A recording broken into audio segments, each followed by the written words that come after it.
Ladies and gentlemen, welcome to Spawncast episode 348. We had quite a busy week this week so far, so I'm gonna probably have to go kind of quick on this podcast because there's a lot to get to. So I'm gonna go around here. Let me start left to right. We're gonna start with Josie. Josie's with us tonight with a really cool Tekken 8 jacket. Yeah, I got to go check it out, so I'll have some stuff about it soon. Okay, you guys gotta want to keep an eye on her channel this week. She's got some Tekken stuff coming up. She got just to put a picture on her YouTube with who'd you meet there, Josie? I saw the picture. That was crazy. Yeah. Why can't I remember his name right now? It's Harada-san. Harada. Okay. Yeah. Sorry, I feel like I'm really bad at pronouncing this name, but yeah, it was awesome. So, he's a short guy, but he was really cool to meet. All the pictures were like, he's awesome. He's a good dude. Yeah. I was like, oh, like I love your games. Like my dad grew up playing your games, and he goes, I love your dad, and I was like, cool. We just kind of Well, Josie will have some Tekken content coming up this week, so make sure you check out her channel, and she'll be back next week to tell us about Tekken. So yes. It's like exciting stuff. We have MVG here with us tonight. Hello. Good to have MVG with us. We have OJ, Player Essence, holding up the pre-show. Yep. Good to be here. Coming in, talk about the Game Awards. I'm sure a lot of some pretty good new announcements there with Square Enix. So yeah. So very excited about the announcements at the Game Awards. We got Sean RGT. Hello. Recovered from his episode after the Sega stuff got announced. I was really pissed off that you privated that stream because I filmed my video and I'm like, well, here's a look at my reaction. And then I realized after the fact when I was editing the video that you had taken it down. So I was just like, editor's note. Let's be real, Sean. Do you think I took it down, or do you think that one of those music artists came from and took it down? Did they? Which one? I would be curious. Was it Trent Reznor, 9 Inch Nails? I have to look. YouTube gave me a list of like people that claimed it and did all this stuff, and it came up with the red logo thing and it came back and asked if I wanted to mute stuff, and I said yes, and it's still processing. It's just like it's the little wheel still spinning. But I actually remember I told you I hit record when we started, so I did have it. Yeah. Like a 15 gigabyte file. I found it. Cut it and I put it. Yeah. It's in my video. I watched your video because I had to leave a mean comment. You're in there. So yeah, Sean had there was a whole thing. I haven't heard Sean sound like that in a long. I'm trying to think of what announcement you've ever been like that for. I don't know. Whoa. The Metal Gear Delta announcement. He was screaming like a little child as well. Yeah, but what happened was it was shot after shot with this. He was having a hard time keeping up. He was losing it. With Delta, you're right. It was like one. You're right. It was a sustained. You get it. You get it, and then you start to calm down. But with that, it was just like a barrage of insanity. Yeah. Well, we'll be talking about that one. And we also have Evan with us tonight. Yep. Good to have Evan here. So we had the Game Awards. We had GTA 6, which big time release for that trailer. Avatar came out. Sean, believe it or not, I'm as shocked as everyone watching. Sean is our Avatar guy. He's going to explain it to us. And I'm going to tell you how my computer tries to like almost take off whenever I play this game. Which is interesting. And we also have a bit of Sony to talk about because we got a new report with them potentially moving. We'll see. Maybe this year, before the end of the year or next year, to take over Bungie, maybe. So a lot to get to there. I do want to give a shout out to some of the Spawncast Network executive producers. We have William Hogue. We have Joshua Butts. Butts, man. Mr. Job or Joe. I think I pronounced this wrong. I think it's Mr. Joby. It's Joby like Kobe. Joby, Mr. Joby. Got it. John O, of course. We have Achievement, and then a sponsor once again for December, sticking with us, the Game Orb. We have the Game Orb link down below. In fact, for a lot of different podcasts, you can find the Game Orb down there. So make sure you check them out. They do all kinds of fun gameplay. They'll do tours of different events that they go to, whether it's like Nintendo Live or PAX, any of those. And they also stream on Twitch. So make sure you check the link down below in the description. Get caught up with Game Orb over on their channel and let them know that the Spawncast sent you. I don't think it'd be going to that next Nintendo Live event though in Japan. Well, yeah. Yeah, no, not quite. Not this time. Sean, did you want to tell us about Avatar before we get into the GTA 6 stuff? Just your Sure, brief we thoughts can. on it. I know you're still working through it. A lot of stuff's been happening, but it was interesting because I got the code sent over to Ubisoft, so hashtag free game or whatever you have to say for disclaimer. Sean did get it. He actually snuck in when Josie was going to look at it and grabbed it. She was busy at some tech and stuff, but Sean came in. I was like, does anyone want to check out Avatar? He shows up as like, I'm on it. So, oh, okay. So Sean, why did you want to get on Avatar? Tell me that. I'm actually curious about this one. And then what have you thought about it so far? Well, I don't know anything about the movies. Never watched them. None of that stuff. But I just thought the game was visually striking. And I'm not of the. I know a lot of people have Ubisoft burnout, but I'm not really one of those people because I don't play every single Ubisoft game. Like I never played Assassin's Creed Valhalla. So like, my last Assassin's Creed before Mirage was pretty much Black Flag, I think. Oh, I played some of the Switch versions, of course, but as far as like the newer entries go. So I'm fine with Ubisoft style games, So I thought the game looked really good.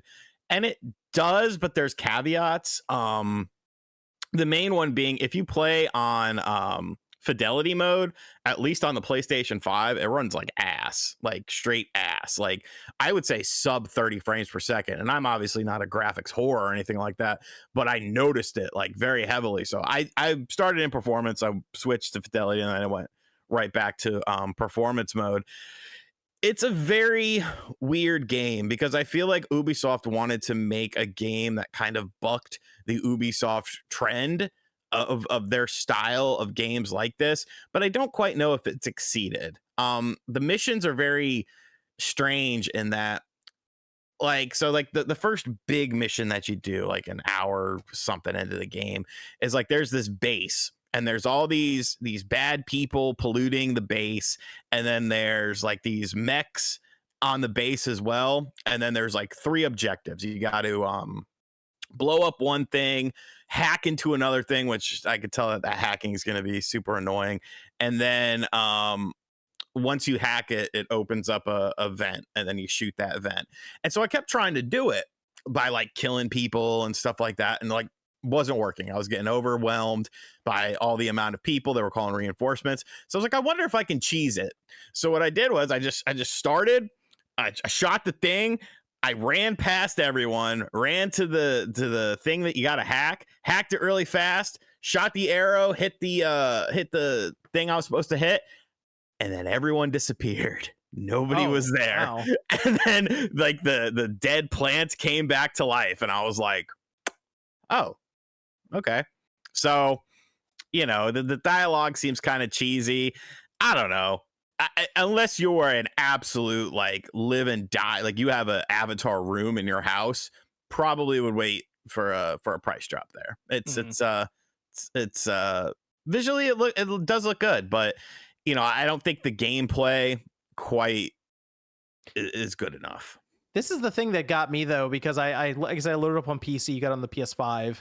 You mentioned fidelity mode was struggling on the system, like it was running at a lower frame rate. So I have it on the PC, right? This one there's a 3080 Ti in this PC, and I loaded up 1440p, and it's fine on the intro section where they're trying to show what happens to the other not V or whatever around you, and like so they go through that. That was fine. I'm like, okay, the computer's like rolling fine, the fans aren't loud. You step outside and immediately my computer gets slapped. It is crazy what happens, but that is the most visually striking part. It does kind of little bit has like that Oblivion moment where you walk out of the base that you've been in for that whole introductory period, and it's like, whoa, this game actually looks like borderline incredible.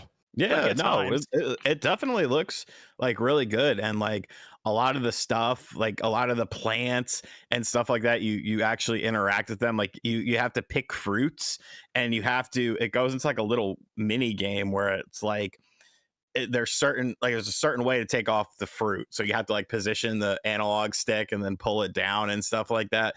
So I think it's a really cool world. I'm just not sure that the gameplay is going to match it. But then again, I haven't gotten into like the flying things and stuff like that. I only played for a few hours. I'm gonna have a little more time this week to check it out, and then as we get towards the end of the year, because that's when I'll do some backlog run throughs. But I was playing another game from Ubisoft that I believe next weekend I can go over more in depth. That's the Prince of Persia game. So we can say we played it. You finally can say it. Yeah, we can say we played it because I saw other people posting it, and I was like, I guess we're allowed to say that. So the Prince of Persia game I played for a bit, and I will have some thoughts on the next podcast about it, and I'll probably post a video up this week as well. But I'm at least interested because I do enjoy I know people are tired of the Far Cry games. I've gotten tired of them over time.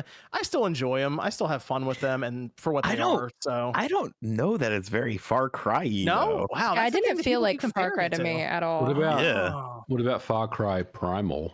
Yeah, I mean a little bit. It's a little like Primal, but it didn't feel one-to-one to me. Like it felt fairly different. I feel like if I like the Avatar movies, like you said, Sean, I watched the first one. That come out 10 years ago? I mean, yeah. I mean, it's source. Oh my gosh, that feels like it's been a long time. source material is very important and stuff like this. Like if you're a fan, then your enjoyment of it's going to be a lot higher than someone who's not very familiar with it. But I mean, you could say that about many franchises. Sure. Well, it's at least one I'll be curious to play a bit more of to check out. But visually speaking, it is impressive. It will beat up your PC though. I'm gonna tell you that now. Like your fans are gonna start jetting. It's like frame rate will drop when you're outside in the open area with like all the settings up. It is impressive looking game, but you need some hardware to run it. It's not for like hardware that's years and years old or something. But a lot of settings, though, I will say that, to try to fix it a bit with like texture, upscaling, and it also, if you sync up a PS5 controller, it has that all figured out. So it's ready to go with that. What were you saying, Josie? I was going to say, I find it kind of funny that the entire, like a lot of the draw of this is how impressive it looks, because that's the same with the movies. Like most people just think the movies are really visually impressive, but half the time the story isn't there. So it kind of makes sense that it's very visually nice, but the gameplay might not be there.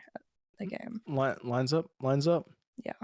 Let me see. We'll just go over to Grand Theft Auto 6, the trailer. It is out. There's a weird set of circumstances here for this to actually get to us. So we had the trailer set for Tuesday, 9 a.m. Eastern, and it leaked out the day before. And we had so many trailers get out there of just stitched footage from everything. I think at one point someone used Flight Simulator in there, if I'm not mistaken, just to make it look like it was a leaked trailer. Anyway, the actual trailer leaks. It has like Bitcoin pasted on it or something. People are trying to get that, I guess, going. I don't know. But it got posted up at like 240p resolution, and Rockstar said, you know what? Here it is. That's it. We're not going to premiere this thing. You just get it. Which I am trying to figure out how somebody got the GTA 6 trailer. I think some people are figuring you left it on YouTube servers for they caught the kid. Days. They caught him. Oh, they did. I thought not see that yesterday. I thought they caught the guy who leaked out all the stuff from the Slack channel. They caught the other person, the person who actually did that too. So maybe someone in the chat tell me if I'm wrong, but my understanding is the person that leaked the Slack channel is also the same person that leaked the trailer. Oh, and he's been caught and he's being charged. He's a kid and he's being tried as an adult right now. That's all I know. Jeez. Squid now. According to Videotech, Ben, who covers all this GTA stuff on Twitter, he's all over the GTA stuff. That's my understanding. Ooh, okay, interesting. Yeah, people are saying correct in the chat, so I'm going to stick to that story. Wow, I told you, Rockstar and Take-Two specifically, they don't mess around. They will come after you. I don't know. That's rough. Jeez. How old was the kid? Do you know? He's 17. I think they're going to try him as an adult though. Fuck around and find out. Yep. I always tell people don't mess with Take-Two. They will find you. But either way, the trailer got out there early, so they just went ahead and put it up. And the trailer has over 130 million views already. It happened in the first 24 hours. It broke the record for most viewed media that's not like a music video on YouTube. So that's basically what I was kind of expecting, was for it to show up and just absolutely take over the internet. But what we think of the trailer so far? Because there's a lot of questions in this with this people have now looking at it. Is it actually going to look this good? Is this potentially the next big like jumping off point for Rockstar to show that they're still Rockstar after 10 years of waiting? Well, it's gonna be 12 years, I guess, then, right? 2025. What do you think? I liked it. I've seen it at least 10 times. I'm into it. I want to see more, obviously, and they're going to show us more, but the trailer was very, very well put together, and it got me very excited. I love the Tom Petty music as well. That just was the icing on the cake. The story looks really cool. It's interesting. The Bonnie and Clyde type story, I think, is going to be fun. The tech in the game looks incredible.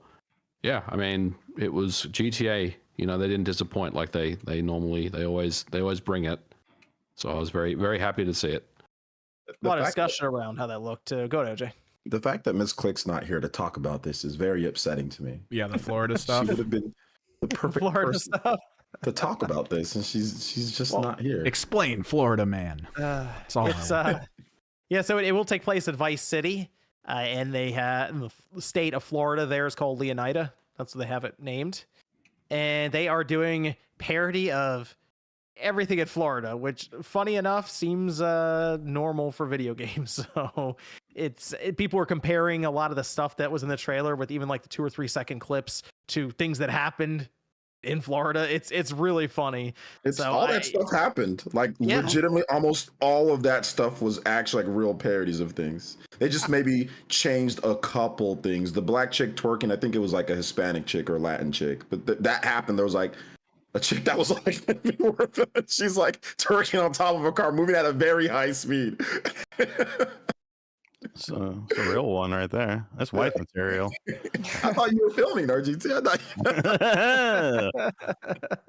Did you see the Joker person? They're like, you're gonna owe me some money or something. All right, the Florida Joker, like that. Yeah. He's like, dude, you stole from DC. Like, what you well, I don't think he understands like parody. Like, he doesn't understand legal parody. No. I mean, he obviously does it because he fucking got his face tatted to look like a Joker. So,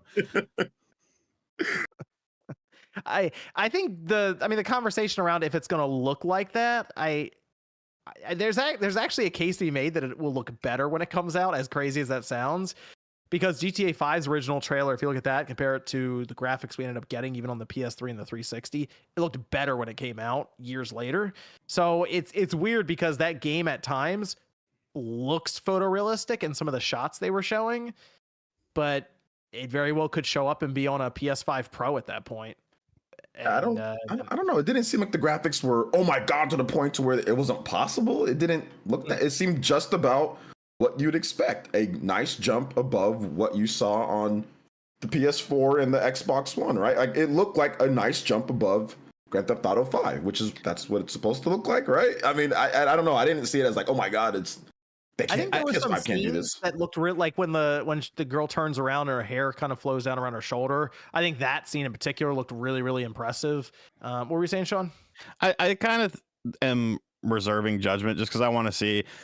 Like, obviously that's a very curated video. Very I want to see some like actual gameplay. You know what I'm saying? Not in-game stuff, if that makes any sense. But I do think it's gonna look really good. Rockstar, I mean, look at like San Andreas on the PS2. That was a technical marvel.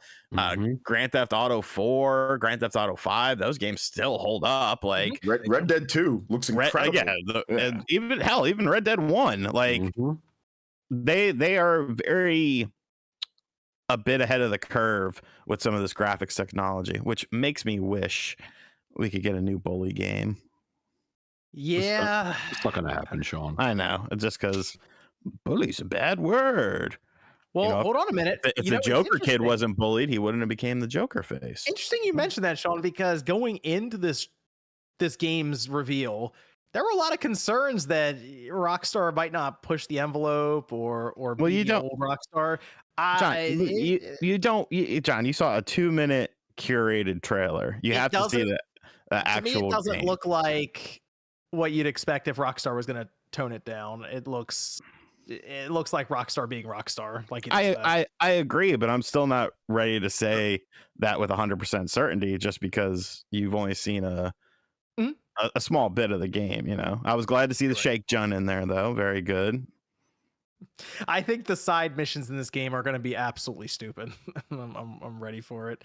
I downloaded GTA 5 again and I started up the single player to go through it, and I forgot how ridiculous some of the side missions were in that. I assume this is going to be very similar, just also probably very social media driven with all the TikTok shots they had and the phone cameras being used constantly, and it's going to be a big parody of probably us actually. Good. Yeah, I bet it probably will be. So apparently they'll be like, they're gonna make fun of game streamers because some are mentioning that they're in the game, which is a bad idea to mention that with Take-Two. But all right, look, and South Park and GTA are all we have left. Everything they took everything from else from us. Please just give us those two things for some sanity in the world, and we'll be all right. I'm pretty excited though. You're right, MVG. They're very good at picking the music for these different trailers and the games. So I assume eventually we got the so there were, how many trailers did you say they released, MVG? You mentioned it was a lot of GTA 5 trailers. There was a couple. I don't know exactly. I should have gone back and looked last time, but I think there was like 4, maybe 5. They ran through a couple of them. I'm curious how many there were for 5 before they did the gameplay trailer, because I know eventually there was a GTA 5 gameplay trailer where they went through like a mission, and that's the one I'm curious about, because that's what a lot of people obviously are waiting for, and I think that'll get a massive amount of interest and probably a lot of analysis then.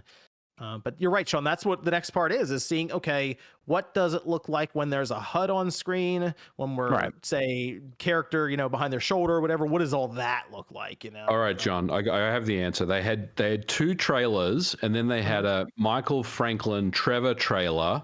Then they had the official trailer, and then they had an official gameplay video. So that's what they had for GTA 5. Okay, so they still need to. Okay, so they introduced us to Lucia right away. That I think was the main focus of this trailer, between the 2 characters, and I think the guy's name, I believe he's Jason. So maybe the next one they'll show where he came from, because it showed her in like the penitentiary or whatever, and then she, I guess, gets out, or maybe it's reversed. Maybe we see that's like the last scene technically, and they show us how they got there. So I assume the next part will be they'll show him and what happened, what some of his backstory is. So, but it'll be multiple trailers. I feel like just 2024 is going to be one long marketing cycle for GTA 6, and I am very excited for it, because the game so far in the 90-second trailer looks really good, and I think it's going to do really well. Really? I'm not so sure about that. Yeah. It's interesting because is it coming to the Switch 2? I've seen a lot of videos popping up. Switch 2. It's going to be on Switch 2. Yeah, I mean, right now we're looking at PS5 and Xbox Series. No PC announcement, which, let's be real, they're going to make people double dip on that. A lot of people are going to buy it on console and then buy it on PC a year later. That's just how it's going to go. But maybe they'll get people to buy it on the Switch 2 then. Like, so 2025 will be Xbox Series and PS5, then they'll do PC, then they'll do Switch 2, and everyone will buy it. People will buy it 3 times. There you go. That's definitely a business plan for them. Yeah. We also still they'll port over GTA 5 to Switch 2. And that's definitely a business plan for them. Like, here you go, guys. This is good. Come on, you haven't played. That's also a business plan for them. People bought Red Dead Redemption on the Switch. It's actually not doing too bad. I did. I did, and I enjoyed it because I hadn't played that game in a long time. Game rules. It is really even good. Bought that Krusty collection on the Switch. Oh gosh. Well, yeah, the collection. Yeah, that sold way better than it should have for the state it showed up in. Hey, it's GTA, man. People will buy it. We still haven't seen GTA Online either, so that's gonna be a whole other element they have to introduce to us. And based on some of the job listings and things they had there, it might lean into kind of the role playing aspect that people got really into for those servers. So you think that's day and date with the main game? I feel like yes. I feel like they want to have everything there ready to roll day one because GTA Online, they're going to sell plenty of copies of just GTA 6. Let's face it, GTA Online is going to make stupid money. Like, it's shark cards, and they're probably going to figure out how to do even more microtransactions. It'll be a whole thing. But I feel like they want to have it all there because it'll probably be part of a single launcher in the game and on PC, and I'm sure they'll push that heavily. But that's the next piece of the puzzle is GTA Online. So I'm looking forward to see how that turns out as well. But GTA 6, looking forward to it. Looks good. Looks very good. Looks very good. Let me go over to let's talk a bit about Sony and Bungie. This is an update actually for what happened between them. And this came way of IGN through a new report.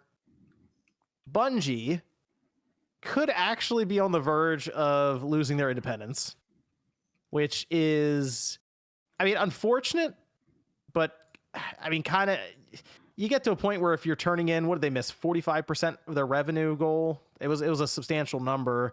And based on the new report, after the layoffs, the morale in general at Bungie is down. And there's concern that if their Final Shape DLC or expansion does not turn things around for them or meet expectations they've set, that you could look at the potential for Sony to come in, dissolve the current board, which apparently the board is like 2 people from Bungie, 2 people from Sony, and then they have the CEO at Bungie as like the tiebreaker, the 5th. Apparently they would look to dissolve the board and then Sony would take control of Bungie, which seems like a really bad situation since Sony bought Bungie hoping that Bungie could tell them how to make live service games and be turnkey, and now it's like, okay, well, we got to take over the people that were going to help us make these games. From turnkey to dookie. I'll be here all night. Thank you, folks. Wow. Tell me you came up with that on the fly just now while I was summarizing. Well, I've done a lot of things with keys. We used to know this kid whose last name was Munn, and we used to call him Mun Key, and be like, "Oh, you got the key?" And he'd be like, "What?" I'd be like, "The Mun Key." He didn't find it funny, but I didn't fucking care.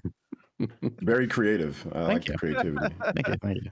He was a white guy, by the way, so don't try to. Sean covering all bases. It's All right, covering all bases. Hey, I'll check that off for the Black Keely Awards next year. All Thank you.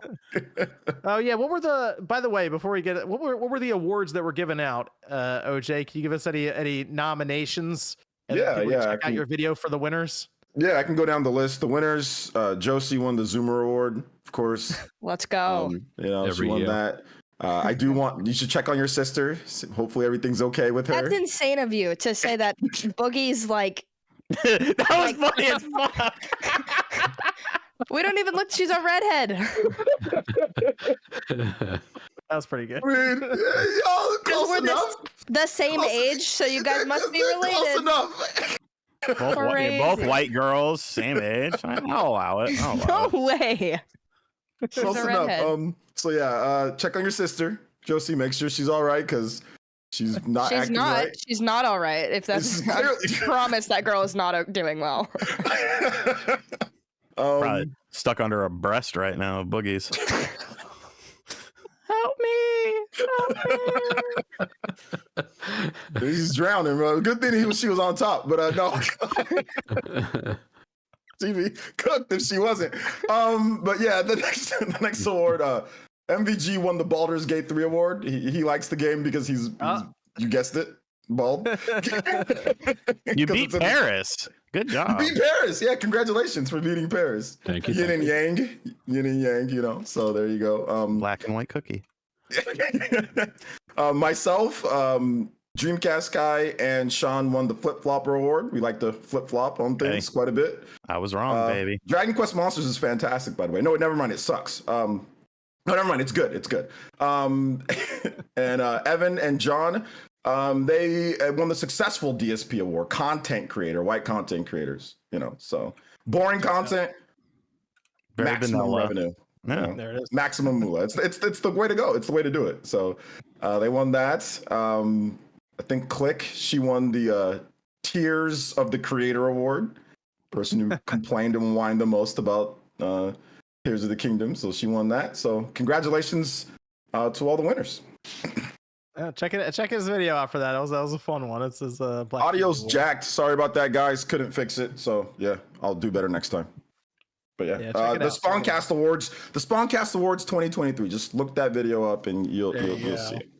Yeah, check it out. Check it out. So Sony moving in to take over Bungie. This? It all comes down to Final Shape. Do we think Final Shape saves them, or is this kind of it for Bungie in terms of their independence? They get the PlayStation logo slapped on them, and that's it. This is the way it was always going to go, John.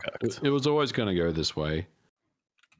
I mean, when you have a parent company take over, parent company will step in eventually. Can I ask a question about this, John, real quick? I want to pose this to you. And I was saying this when I said this on Twitter, people were talking about, I was like, why can't they just, like the layoffs, right? Some of this stuff. People were saying, oh, well, that's just Bungie. Sony has nothing to do with that. But now we're seeing this, and now it's looking like they can just kind of come in and take over. So I just want to say, when people were saying like Sony has nothing to do with the layoffs, Sony has nothing to do with this, it's a subsidiary. They're just, I'm like, no, that's not how it works. Like if it's a big enough problem, the company that owns you can take things over. So I mean, I just want to say, look what's happening now, But didn't you say, John, that 2 of the people on Bungie's board are Sony people? Yes, that's how they set it up. So three of the controlling vote is technically Bungie in terms of decisions for the corporate level they vote on at the board. But there is a way for Sony to basically dissolve and take over if they have to, which I feel like that would have ramifications when it comes to, I'm sure, filings, and there's probably a lot of corporate intricacies in there that I don't know enough about. But essentially the bottom line is eventually they could take over and decide what happens to Bungie from there. So I think what happened with the layoffs, they missed their revenue targets. Bungie says, get it to this amount. They say, okay, layoffs are the fastest way to do it. And then 100 people lost their job. And I sound like it was quick. It sounded like it was, it's layoffs. They're cold, right? That's the way that morale was described. It was pretty ugly. So that's not good for Bungie. And I do wonder how many of them want to stay if they are no longer independent. That's a question I would pose then, within Bungie, because 343 is just kind of over there across the street. Yeah, go over to 343. I'm sure 343 is they're developing the next Halo game right now. They started. It's not Infinite, apparently. What do you call it? Halo Infinite Squared? Halo Infinite 2? I don't know what they call it. They kind of worked themselves into a box by calling it Infinite. Halo Extra Infinite. Can they use Halo the word, game. Can they use the word Delta, or has that been trademarked by Konami? No, it's trademarked. Along with EAT. I don't know what they call it, but they're working on a new one. And when they start working, I assume they start hiring, and all the Bungie people maybe go into 343. It's not a good situation right now for Bungie, and technically even Sony. Sony paid $3.7 billion for them. Damn. That's what I'm saying. It's a lot of money to sit there and say, you're on your own. We can't say anything. Y'all just do everything. It's fine. That's why I was saying when people were trying to bring that up, I'm like, nah, you don't pay $3 billion and then can't have a failsafe, or if something you feel is not right or not going that way. There ain't no way that you just write it off or just let them do whatever they want, or, within what they want to do. If you see problems or if you see issues, and if this report is to be believed, there's clearly some major things that Sony does not like, right now. Yeah. The thing with Bungie is so interesting is people just are able to get sourcing from them so fast. I saw Paul, I think for Forbes, was just talking to Bungie people constantly while all the Destiny stuff and layoffs are going on. And seems like Jason Schreier is in there pretty easily. And then we have IGN picking up sources. So it feels like the people at Bungie they also have a lot of employees. They have like 1,000 employees, I think, still, or something. So I'm sure there's people that don't mind just kind of talking about what's going on there.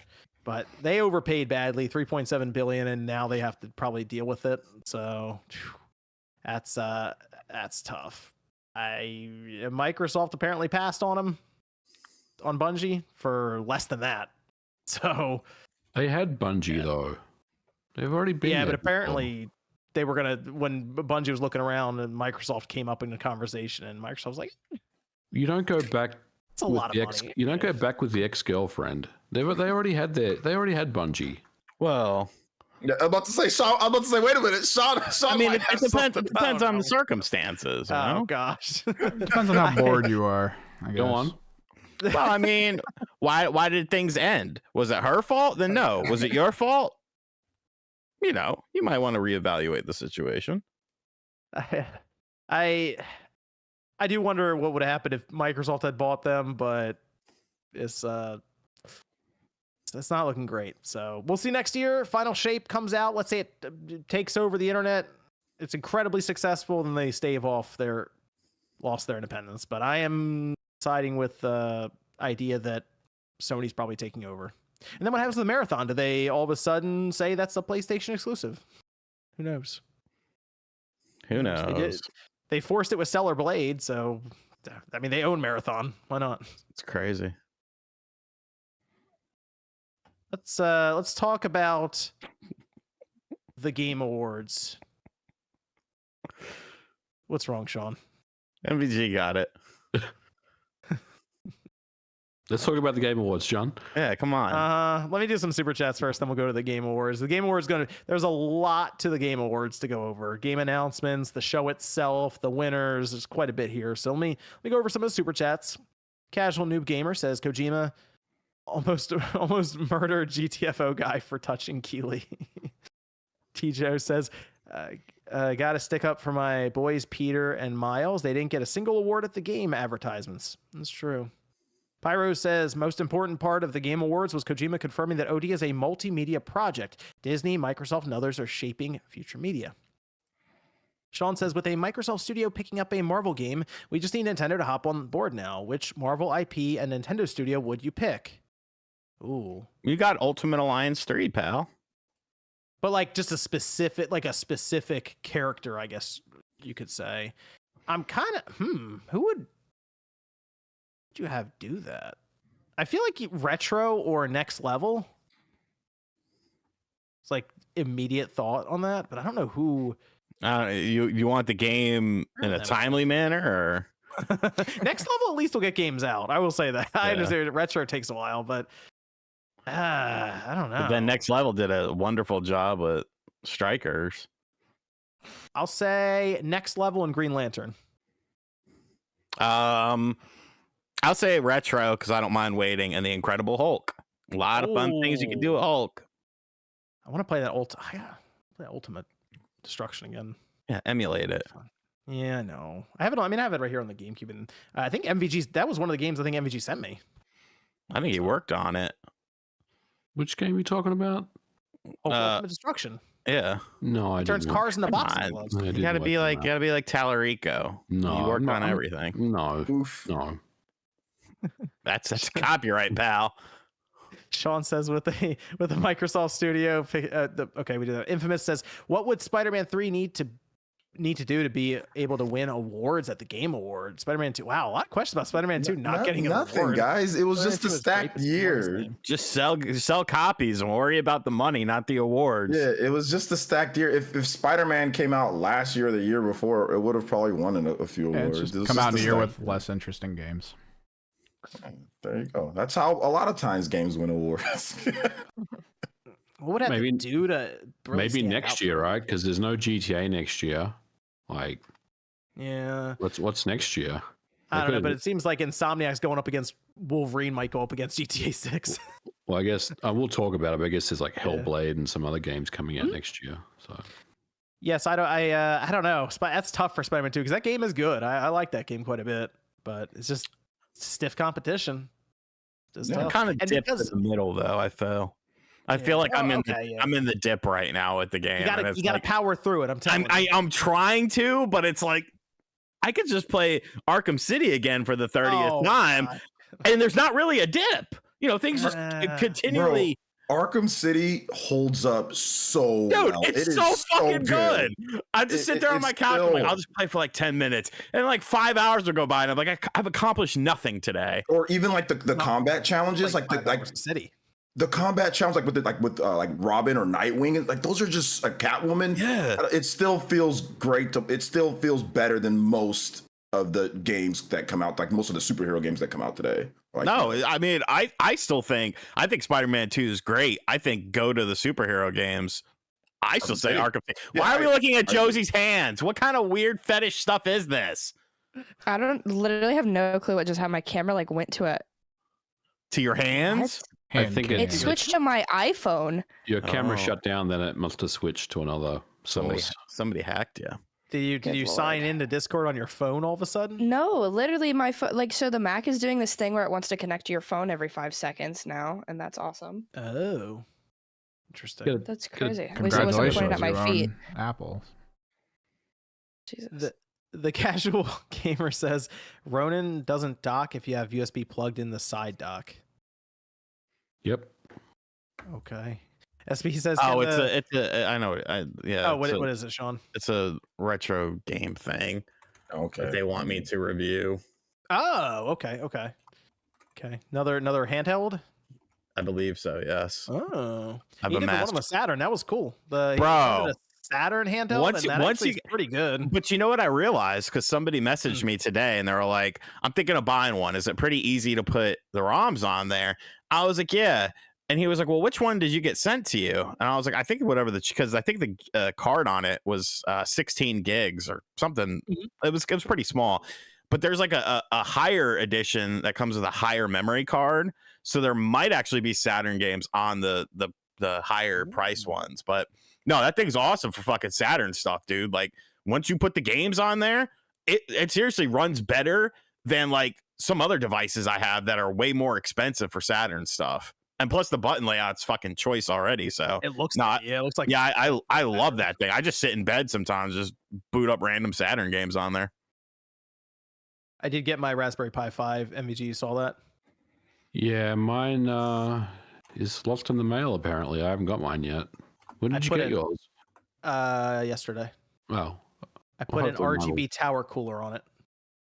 Nice. It's got this big tower with like an RGB fan on it. Raspberry Pis are getting ridiculous. You doing the emulation video? Because that's what I'm doing when I get mine.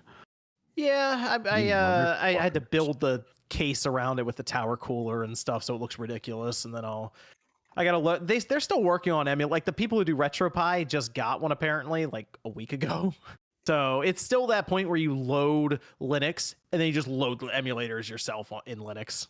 I think the Raspberry Pis are still really cool and they're still very popular, but I think these retro devices, like the stuff that Sean's looking at, I think it's really made the Raspberry Pis probably not as wanted as much as they used to be. I feel because you have to there's so many options out there. Things now. Some really good options out there. Yeah, the Raspberry Pi is still just like that classic, and they've done some pretty impressive stuff with this, but I expect it to do decent enough with emulation for GameCube and that sort of thing. But yeah, MVG's right, because Raspberry Pi, that used to be the thing. That was the move. That was the move. And nowadays, because nowadays it's like, China is just like, here you go, here's a new handheld. Oh, we added this, we added that. It's like you can't even keep up nowadays. And the quality, how much is that Raspberry Pi? The 5, 60? I think I got the 8 65? gigabyte one. I think it was a little more. I think it was like 70 for the 8 gigabyte one with shipping or something. Okay, like that. that's not terrible then. That's also gone up because they used to be like $35. Right.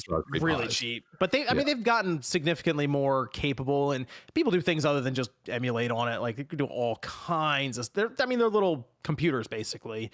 I see people do it with like they make an entire security system around it for cameras and all kinds of things. So it's a pretty capable device. It's just people have to develop the emulators for it because it's a different CPU now. So take some time. And they get marked up heavily too now if you didn't get one when they came out.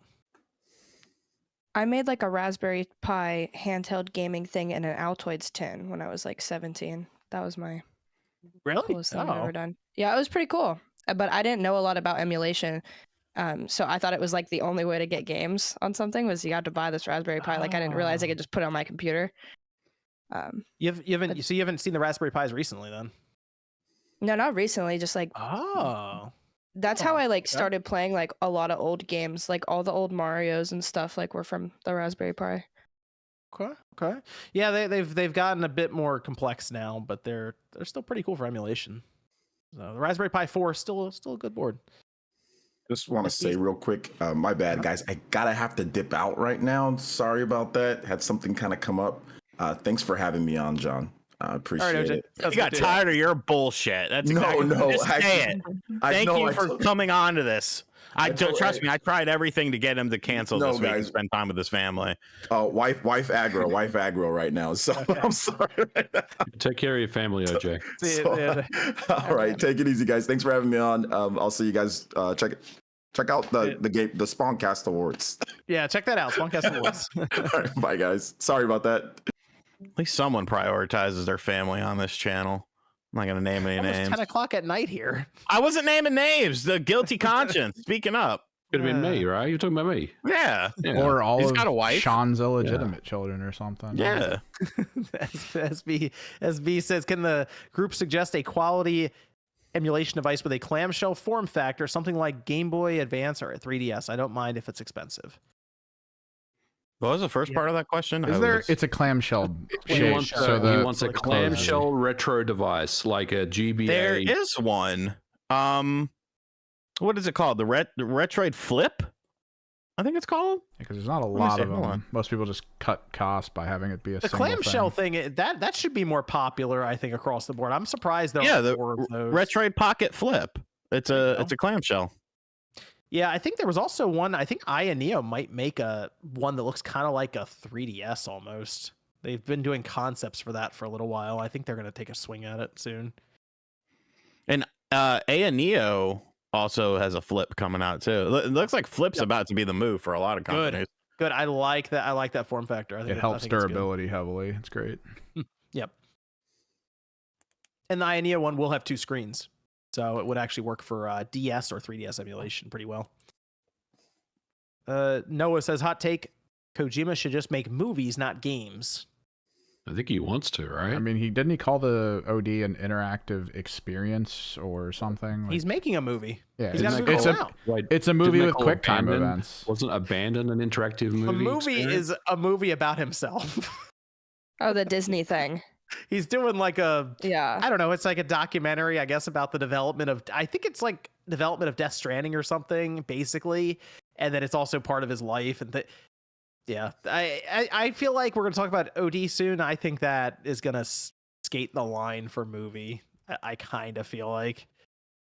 And then he should just like direct with Jordan Peele or something, so he can get that out. Yeah, I wonder if that's basically what's happening here, but they're gonna do some weird stuff to make it kind of be a game. I don't know. Weird. Yeah, because was this the one where they talked about the potential of it calling your cell phone while you're playing it? Yeah, it's using the cloud technology and all that crap. Yeah. I think that I don't know how I feel about it. That's scary.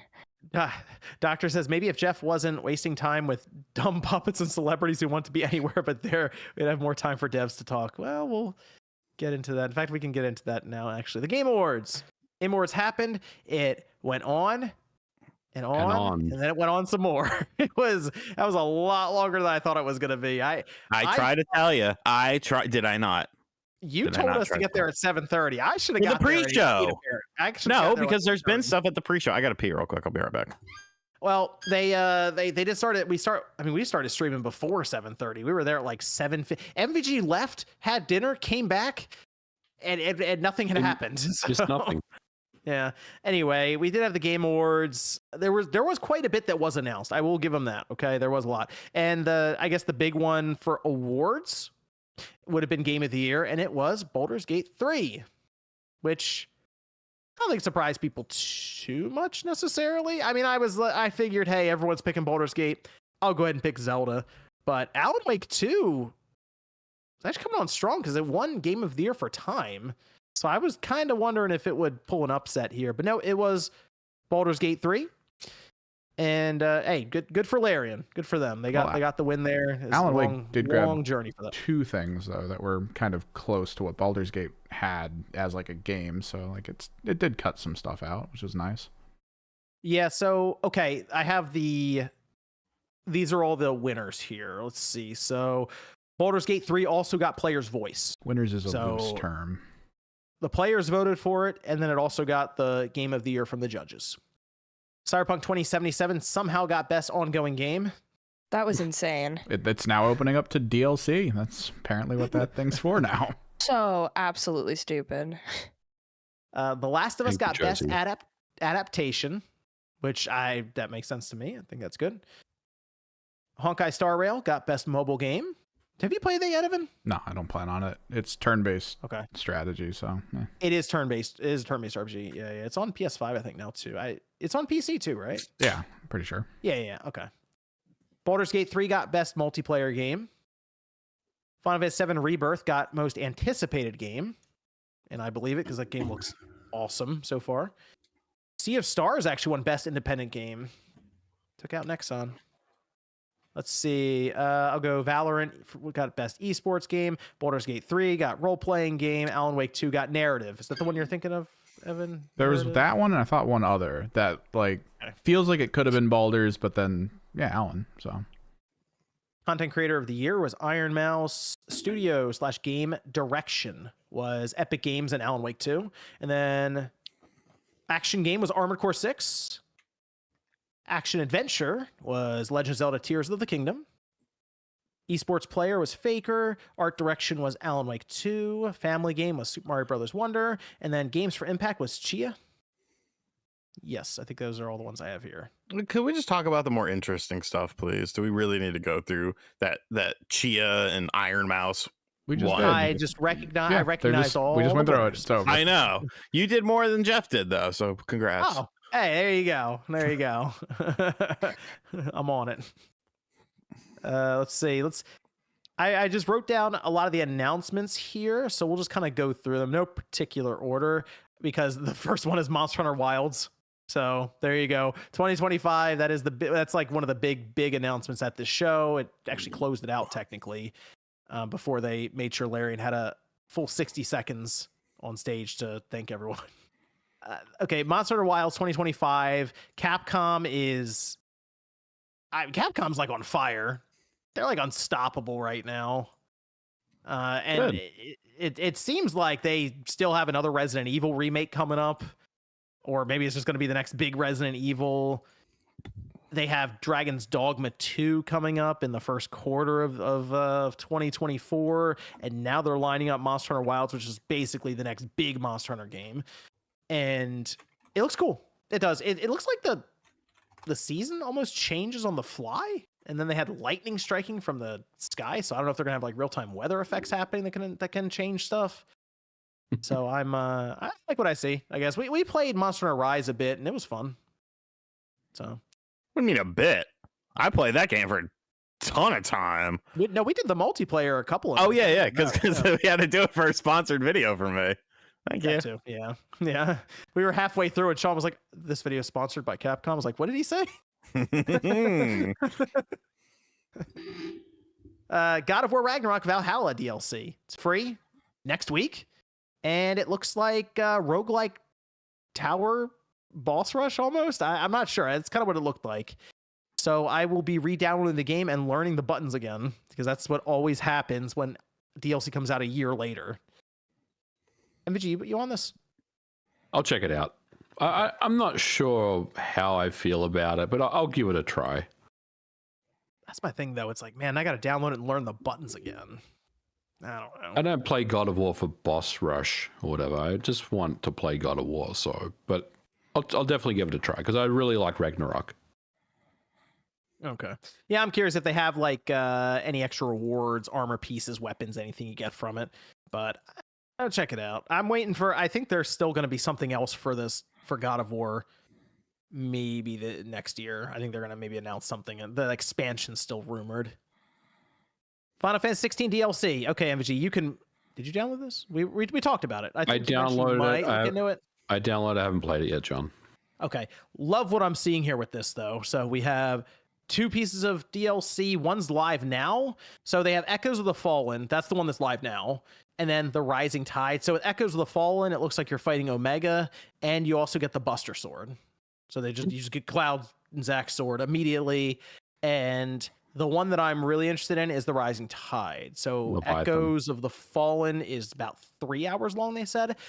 But the Rising Tide is like 8 hours long, and you fight Leviathan in it. And that was, I think most people will probably agree, the best fight in Final Fantasy 15. And after seeing Titan and some of the other boss battles in 16, I'm envisioning something pretty ridiculous here. So you already downloaded the DLC. You're going to check it out at some point, MVG. Yeah, probably next week. I will be downloading that as well. It's $25. Yep, $25. You get both. It's like a season pass, or I don't know what they call it, but it's some kind of season pass type deal. Okay.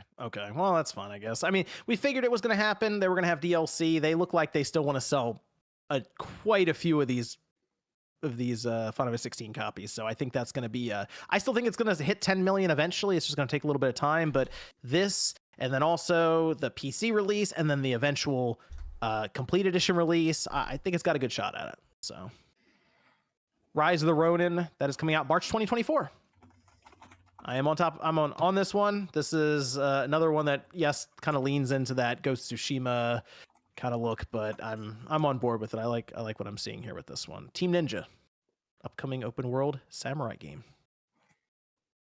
This is Sean's announcement here. This is Skull and Bones date, February 16th. He was so excited about the potential to be in the closed beta, he accidentally deleted the email. It was crazy. See, this is what I'm talking about. He gaslights me all the time to invoke reactions out of me. No, I definitely did delete that email that invited me to the program. If I want to play a pirate game, I'll play Sea of Thieves. And if I want to play an Ubisoft pirate game, I'll play Black Flag. I see. I got that same email and I just kind of scrolled right past it. Sorry. They've been offering people that for a while now, just trying to get somebody to check it out. And you put some dollar signs attached to it. Hey, we'll take a look at it, but you got to make it worth my time. My time is precious. My time is valuable. I got to play Arkham City for the 100th time. They're probably just happy to get this thing out there at this point.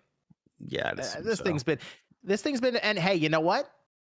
It came out before Metroid Prime 4. Man. They both got announced the same year. Skull and Bones came out first. So there you go. Lost Records, Bloom and Rage. That's from Don't Nod. That's I think one that we'll see Nate maybe look into. The Finals, that's out now. I actually played a little bit of this last night. A little surprised on this one. It's not bad.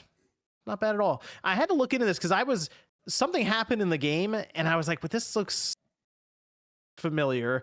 And I went back and looked, and I believe ex-Battlefield developers created this game because basically you have to take these cubes, you go to a spot and you have to plant the bomb, we'll say, and it cashes out eventually after a meter fills up. So you defend it.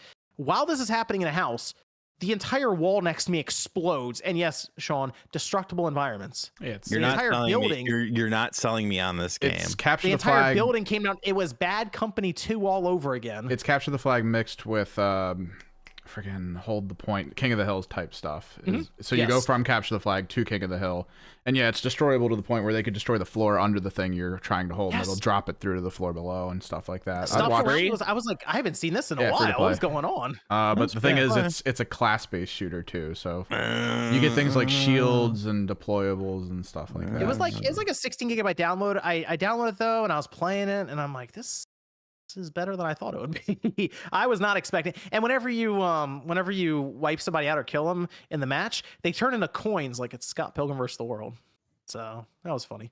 But the game, it's 3-on-3, I think, right, Evan? Yeah. Well, no, it's like 3-on-3-on-3-on-3, and then over time teams get eliminated, and you have to be the last team to get like the high score and win.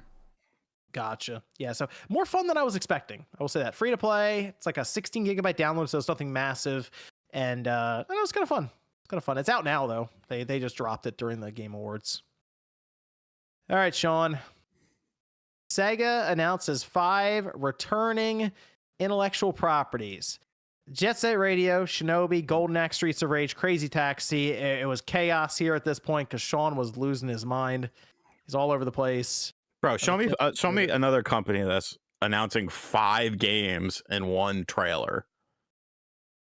And then the subsequent interview that Gene did with the guy from the Washington Post. Virtua Fighter? Virtual Fighter's on the table. It is. It's on the table, and I think it'll come. I 100% think it'll come because, like I said in my video, don't watch John's Sega video, watch mine first. And fuck you, by the way. Oh, you can upload yours at 8 a.m. and I'll upload mine at 9. You uploaded yours at like 12 or 1, you fuck. I still did mine at 8. I didn't finish Piece of editing it. shit. I was like, I'll just get to it tomorrow morning. No, I think it's a very exciting time for Sega. This is the most excited that I think anyone outside of the Sega, Persona, and Yakuza fan bases have been in a very, very long time. So yeah, I think the sky is potentially the limit. That Dreamcast attitude. I mean, we talk about the Dreamcast in a very positive way. And if you weren't around for like the heyday of the system, I completely understand why you don't get it. But when you look at the lineup of stuff that came out in like those 2 years and the amount of features that it had on day one, that some of those companies didn't actually start doing natively until their generation after the PlayStation 2 and Xbox and all that sort of stuff. Like, it's very exciting. I'm very, very hopeful for this. And, you know, I don't expect all 5 of them to be home runs. I don't. I'm sure some of them will be. I'm sure there's going to be different levels of budget and stuff like that. And I'm cool with that. Just the fact that they're willing to take the chance again, that's the Sega that like we grew up on. Because whether you agreed with the shit that they did or disagreed with the shit that they did, and there was a lot of shit that was head scratchers, 32X Sega CD, they didn't care. They were taking a chance. They were trying something different. They were trying something new. So good spirit, man. Good spirit. I'm looking forward to this, man. Super stoked. Which one, in your mind, Sean, and everyone else can chime in too if they want, which one do you think is the most likely to succeed, and which one do you think is the least likely to succeed? Jet Set Radio, because original people are working on that, and I feel like that's probably going to have the biggest budget because that's something they want to parlay into a movie anyways, allegedly. Least likely to succeed, Crazy Taxi. That or Streets of Rage. I think it's I think it's gonna be Crazy Taxi unless they convert it into some kind of like cell phone infinite run game. What about Golden Axe? I kind of feel like Golden Axe might be Golden Axe looking kind of sketchy, I'll be honest. When they show the footage, he's right. If they polish it, it should be good. But yeah, look, now I'm not like really too focused on the visuals. Even every one of them says early development footage. Yeah, they do. Will change. So like, I'm not even thinking about the footage right now. I'm thinking about how they could pull off Golden Axe in modern times and make it a good Golden Axe game. That's what I'm thinking about. Because Golden Axe and Streets of Rage, they're not 2D games. They're 3D. Shinobi's still 2D, which is, you know, that's cool because obviously that's going to be a different style of project. But that's where I feel like there could be some missteps. Maybe I say Streets of Rage just because we had Streets of Rage 4. It was well received by everyone, but it was also a really good fan service too. Whereas this, they're gonna finally try this. You know, what was the game that ended up becoming, or wasn't it Freedom Fighters? Or no, Fighting Force. Wasn't Fighting Force? Yeah, Fighting Force was supposed to be like a Streets of Rage game, and then that whole thing ended up falling apart. So they're finally revisiting it, and I'm going to give them all a chance. And I'm awesome. It's awesome, dude. It's fucking great. Which game do we think is coming out first?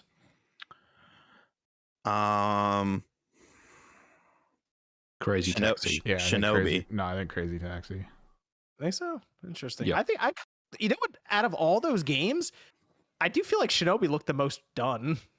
Well, yeah, I mean, It's it's a 2D game. I don't think it's gonna be as, you know, as crazy. But I saw Gene in the chat said that Jet Set is indeed like the marquee title. Oh, okay. Yeah. It kind of looked at, you know, we just mentioned you said MVG, the early like concept footage and stuff, right? There was one like 3-second clip in there where they did some like parkour, almost like doing a handstand on the light pole and stuff. That actually looked pretty fluid. I was like, okay, wait a minute, that looks pretty good.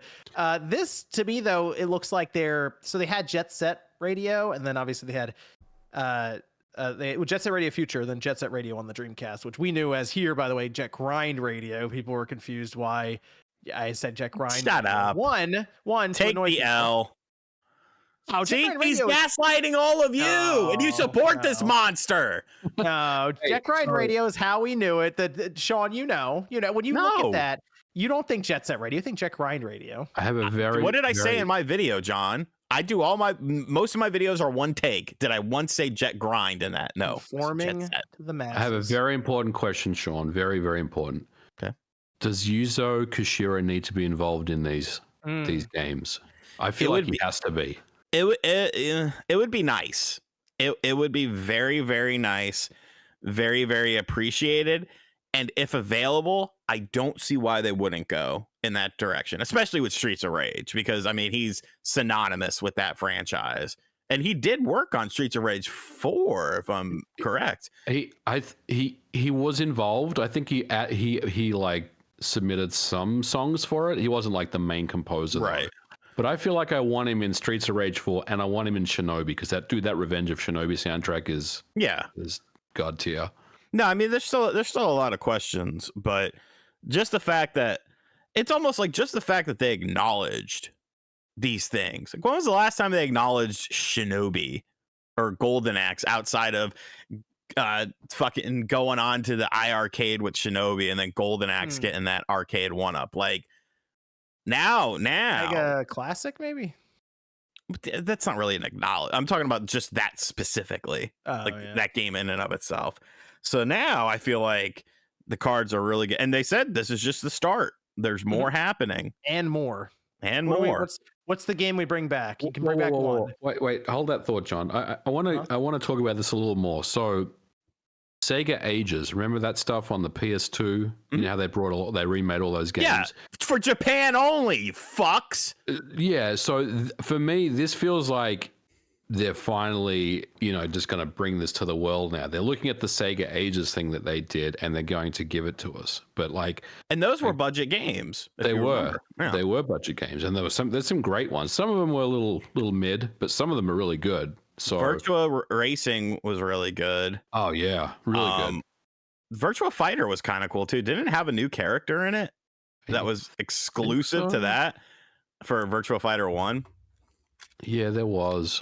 But yeah, like I agree with Sean. Like, I love the fact that they're going back into their back catalog and they're starting to acknowledge all these amazing franchises.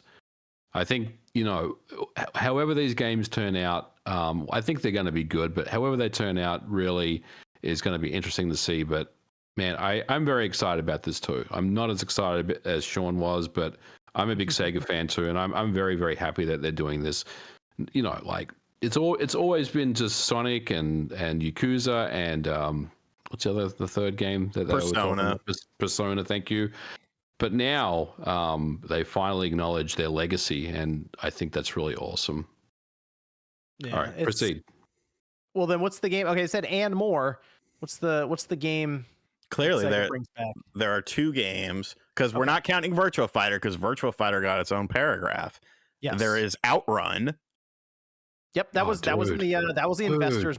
That was in the investor slide. That is there. Yes, you're right. And do you know how many times I play Coast to Coast on the Xbox? It's so good. It's still fucking amazing. I fucking love that game. It is the best. You got to do it, man. It's time. Okay. No, and our the first androgynous character in a video game, perfect for the modern era and the modern world. Bringing back Knights, baby. We're bringing back that was a man. That was a burly, grizzled 90s man there. Bringing back Knights. Knights. Wow, you're really going to bat for Knights like that, huh? I will. I tell you, it's on my dying day, dude. The game's fucking awesome. Will you you'll accept the trolling of what was it, Humankind, to now get Knights back? Yeah, I don't fucking care. They can hop into the VR space with House of the Dead. Oh, I also think, we also know Comic Zone is supposedly a thing, because that's something that was announced before. So, dude, I would fucking cool. Coffee Dude said Michael Jackson's Moonwalker. That game is fucking awesome, though. It is. Like that game, It's better than it should be. the Genesis. I like the Genesis version better than the arcade version, but that's just me. But I think that game looks good. The MIDI versions of his music sound great in that game. Obviously, it's a little bit weird, but What about Vector Man?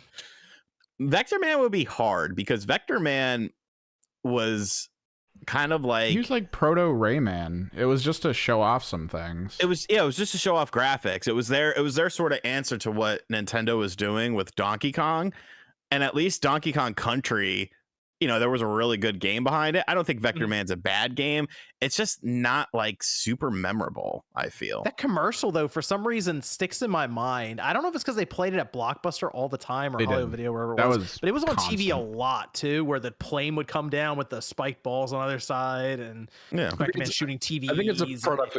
It's a product of its time where it was like 2D, but they were trying to mess around with like 3D It was like polygons. extreme parallaxing with 3D was what they were hoping. Yeah, that kind of pseudo 3D thing that they were trying to come up with. I like Vector Man, but I agree it's not the most memorable game, but I do like it. I have a lot of love for that, both of the games. You can make guest appearances. That'd be great. I see a lot of I see them pushing hard for 3D, but Shinobi just stuck out so much there. It looks kind of like a Kami almost at times, like when you're going through that scene with, looks like he's on the wolf, I guess, riding. And the thing that was interesting though is we mentioned Comic Zone. That could be another 2D game that they tap and kind of keep that same style. Do they keep it ridiculously how would you hard? do it 3D? Hey, it's Sega. They'll take a shot.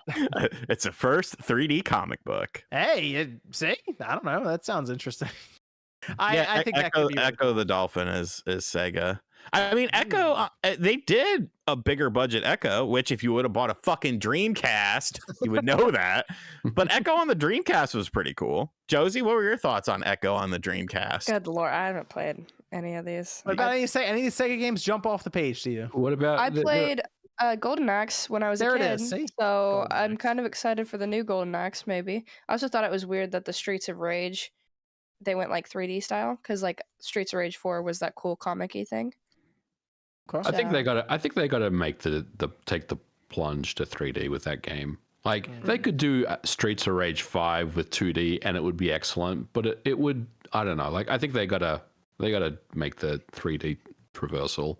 They need to dust off some of those racing IPs too. Sega GT, Sega Rally, Ferrari Daytona, 335, whatever, on the Dreamcast. Indy 5. Remember Indy 500? Yeah. Like fuck, they were churning out those racing games. Of course, Virtua Racing, Scud Race. Port over. Well, Daytona 2's on the Yakuza game. They just need to hire you, Sean. Bring you in, and you just start greenlighting everything. This is what I've been trying questions to asked. do. You're just greenlighting everything. We can Get blame shit him. done. We can blame him when Sega goes bankrupt. It'd be great. I'll change my name and live on an island. Let's see. We did have The Last Campfire from Hello Games, which sounds like a terrible idea for the way they presented it in the terms of they promised a lot again. I'm curious because the game, when they mentioned it, I thought it was going to look different than what they showed. What they showed looked visually impressive, and apparently it's a planet to scale is how I'm interpreting what he's trying to say. Sean Murray, when he was going over it, he's like, it's a planet, and you can be there with all your friends and multiplayer, and Did it's you say a planet. Did you say Last Campfire? I thought it was Light No Fires.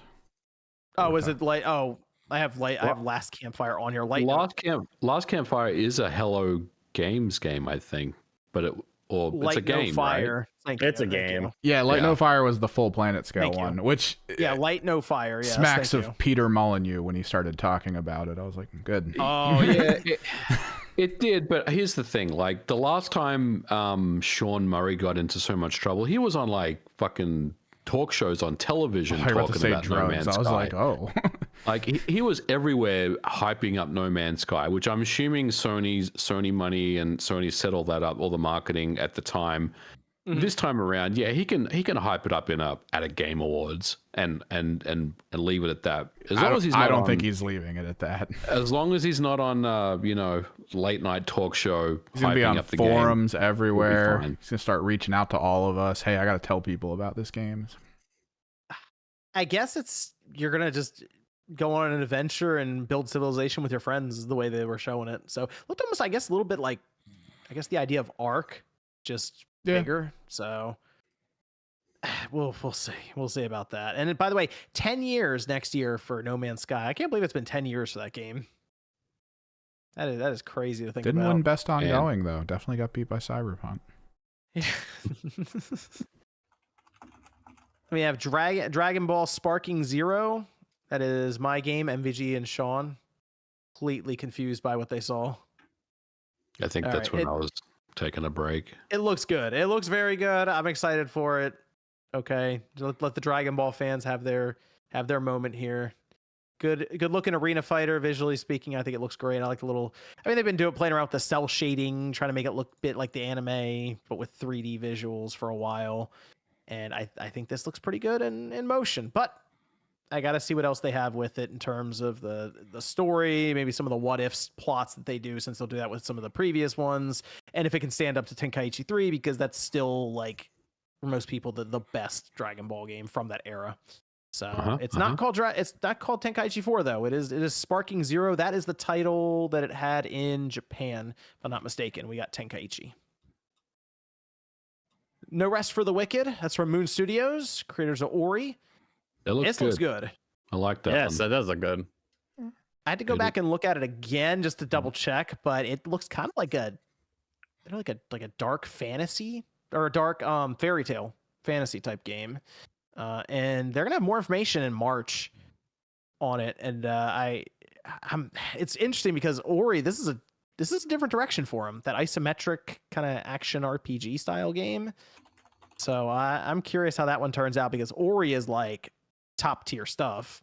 So will that translate over well into a game like this? I mean, it doesn't look low budget or anything. It looks like there's a lot of detail, a lot of work going into it. So I will pay attention to what Moon Studios does from here on out after what they did with Ori, because it was impressive stuff. Let's see, we had Exodus. Is it one of those space games? Look at Matthew McConaughey. Look at all those SAG-AFTRA actors looking for work. This is the one Matthew McConaughey was at. Like, don't you have enough money to like relax? Like, I don't. That's crazy to me. They said this is from a team of ex-BioWare developers for Exodus. Is this another situation where we got a CGI trailer? I don't know. Yes. Yeah. Well. Yeah, all of those just blend together to me. Like, I'm having a hard time like even remembering these random. The space games are tough. Like I did notice that space was really, really in 5 years ago, and now we're seeing more and more of the games that were in development start to get shown. Big Walk from Untitled Goose Game developer. I don't know what happened in this trailer. I don't think anyone That did. was so weird. Well, isn't that a 2025 game? Yes, sometime in 2025. Yeah, no idea what happened in this. They showed us a realistic world, and then like these really weird looking characters. And then they fell into a monocolor hole and just sat there for a while. Yeah, I don't know. Kamuri, this is another one where we don't really know what was going on in this game. I mean, it's a CGI trailer, so you have some idea, but it's from Ikumi Nakamura, who was, of course, on stage presenting Tango Gameworks stuff a couple years ago with Bethesda. So became very popular online from that. And I don't know, it was just cutscene. I didn't know if it was like supposed to be a hero shooter, co-op, PvE thing. I'm not sure. So we'll see. Dead by Daylight got its single player spin-off announced from Supermassive story-based game. I guess it's going to be similar to Until Dawn then, but in the Dead by Daylight universe, called Casting of Frank Stone. Next up is a game that Sean was really excited about as well. Jurassic Park Survival. It's from Saber Interactive, by the way. It's from Saber. Oh my god. Dude. That was so good. If it wasn't for the Sega stuff, that's number one by far, by a country mile. This was a revival of a canceled action game from 2000. I have no idea. I did not know that. It's part of the description here. That's They're not interesting. talking about. Wait, they're not talking about Trespasser, are they? Remember that old Trespasser game? That I do. dinosaur game. Oh, I don't know. Interesting. Interesting. Yeah, it's class. It's Jurassic Park 1 Mhm. with it's mixed with Alien Isolation. Like fucking A, dude. What it's perfect. It's perfect. With focus on all fan service from the first movie, just redoing those scenes. Yes. Yeah. Yes. The That's moment what I we saw them want. redo that scene in the freaking kitchen, I was like, Sean's freaking out, isn't he, right now? Dude, that game, yeah, mixed with Mia Khalifa. Well, I'm not quite sure what's up with that, but hey, maybe it's even more fan service, just for a different type of fan. There could be some pretty cool moments in that game, though. If No, you're really and- powerless and there's big dinosaurs roaming around. If you read the press release, it's like the not only the dinosaurs, but like animals and plants and shit like interact with you and stuff like that. Like that's awesome, and it's a stealth game like Alien Isolation was, but instead of it just being, you know, on a craft, you are in the, like, dude, so many possibilities for that. I mean, that's how it should be, right? Because I feel like a lot of these dinosaur games in the past, we've just rolled up with like a Gatling gun and just taken out dinosaurs all over the place. Well, yeah, Like, I mean, or a Turok or something, right? In this case, it's like, oh wait, those are dinosaurs. well, even the Jurassic Park games that we've gotten featured in the Jurassic Park Classic Collection out now. You know, you were always kind of stronger than the dinosaurs, like a couple pew-pews and you're on your way. But then they went into the, you know, the park builders, which were very successful, and I thoroughly enjoyed those games. But you never really had that horror game, because, you know, if you really want to break down the nitty-gritty, there's a group of people who feel that, you know, at its core, Jurassic Park is sort of a horror movie. It was just you know, because there's definitely horror elements to it. So I am 110% on board with this. I cannot wait. And yeah, it looks fucking awesome. We had Visions of Mana, so we are getting a new Mana game. A little surprised on this because I don't know. Square has been. I'm unsure where Square is going right now because they keep talking about wanting to do bigger and bigger AAA style games. That's where a lot of their focus is going. And then all of a sudden, here comes Visions of Mana. But it visually speaking, it looks like a Mana game, but it also does look like it's a Mana game that's actually getting some budget behind it and targeting the Xbox Series and PS5, being able to stretch its legs a little bit compared to what we have with Trials of Mana. I like it. I like what I'm seeing. It is coming out next year too. So we're going to be playing this thing pretty soon. I'm like with it probably 6-7 months maybe, but I'm on board day one picking this up. You know what's interesting though, and this I just want to bring this up now because again it was a common theme.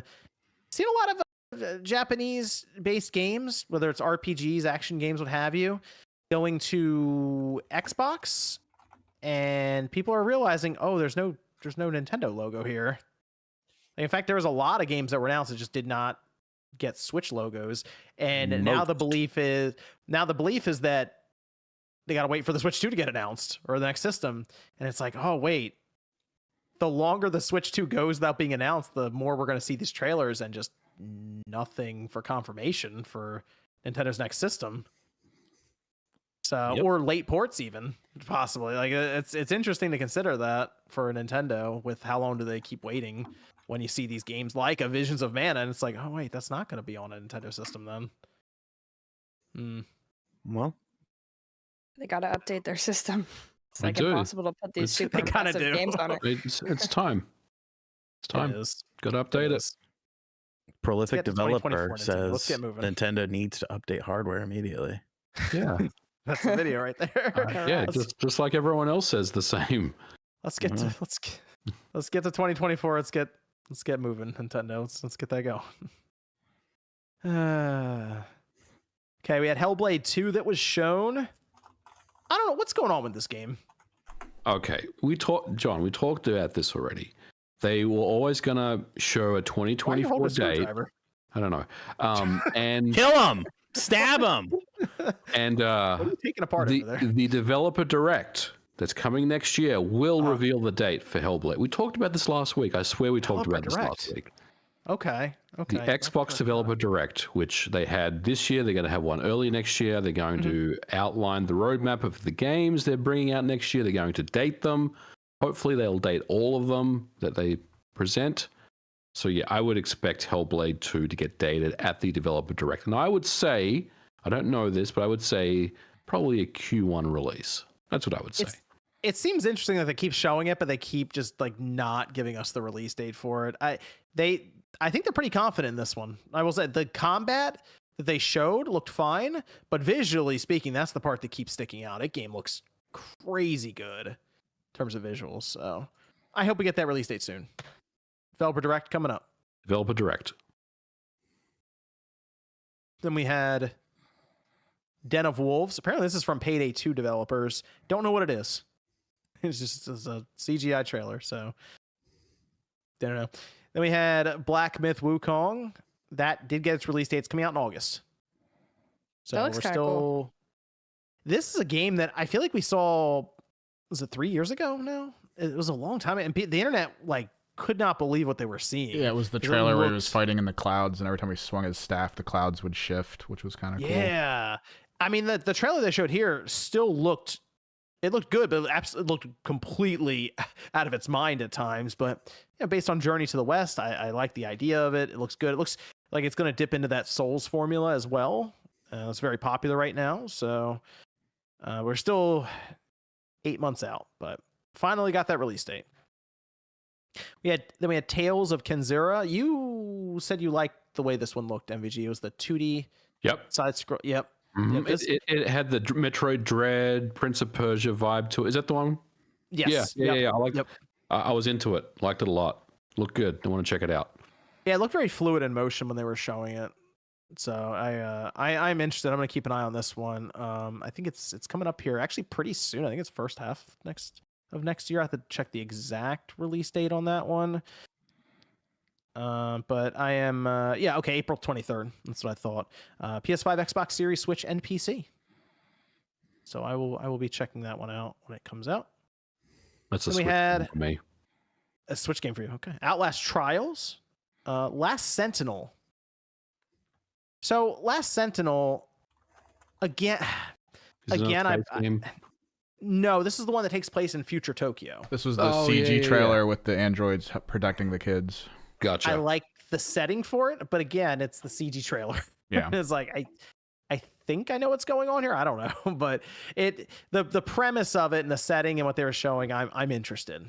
I am, and I feel like is Lightspeed. I feel like one of these, it might be this one, is from former Rockstar developers. Yeah, I feel like it's this. It was that one. It was that one. Yeah.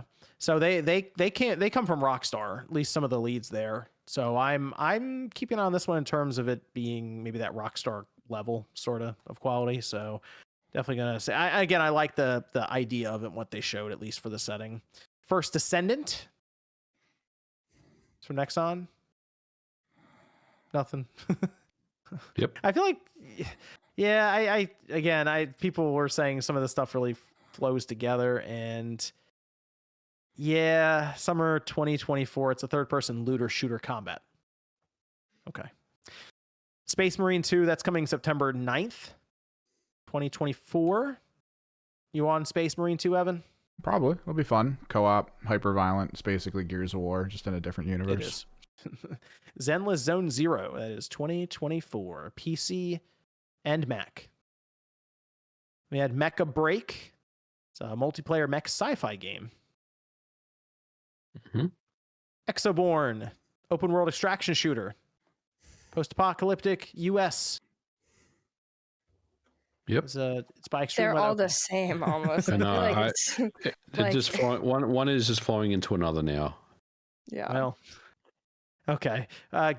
Guilty Gear Strive. They got a new character. Valentine. Banishers Ghosts of New Eden. Got another trailer. First Berserker. Okay. That looks good. First Berserker Kazan. New God of War. I think visually speaking, it looks good. Looks fast, frantic, good action RPG with RPG elements from what they were saying. PlayStation, Xbox, PC. Nothing on release date that I saw, but I do like the look of it in terms of it being kind of that cell shaded anime aesthetic to it. Then we had usual June, Pony Island 2, Harmonium the Musical. That one is going to Game Pass. Nate mentioned in Direct Xbox he will be checking that one out. He thought that looked kind of interesting. Windblown, that is from the developers behind. What's the 2D side scroller? I always forget the name of it. 2D side scroller that had the collaboration. The 2D side scroller. Okay, hang on. had the collaboration with Castlevania. Dead Cells. Dead Cells. Dead Cells. I was going to say Shadow Complex because I love that game. That's from that's the developers behind that. It's Windblown. We had Thrasher, and then we had World of Goo 2. Now, I do want to mention one of the big releases here, one big games that were announced separately because it is a big one, and that is Blade. Blade got announced. It's from Arcane Leon, and it is Microsoft's Marvel character now.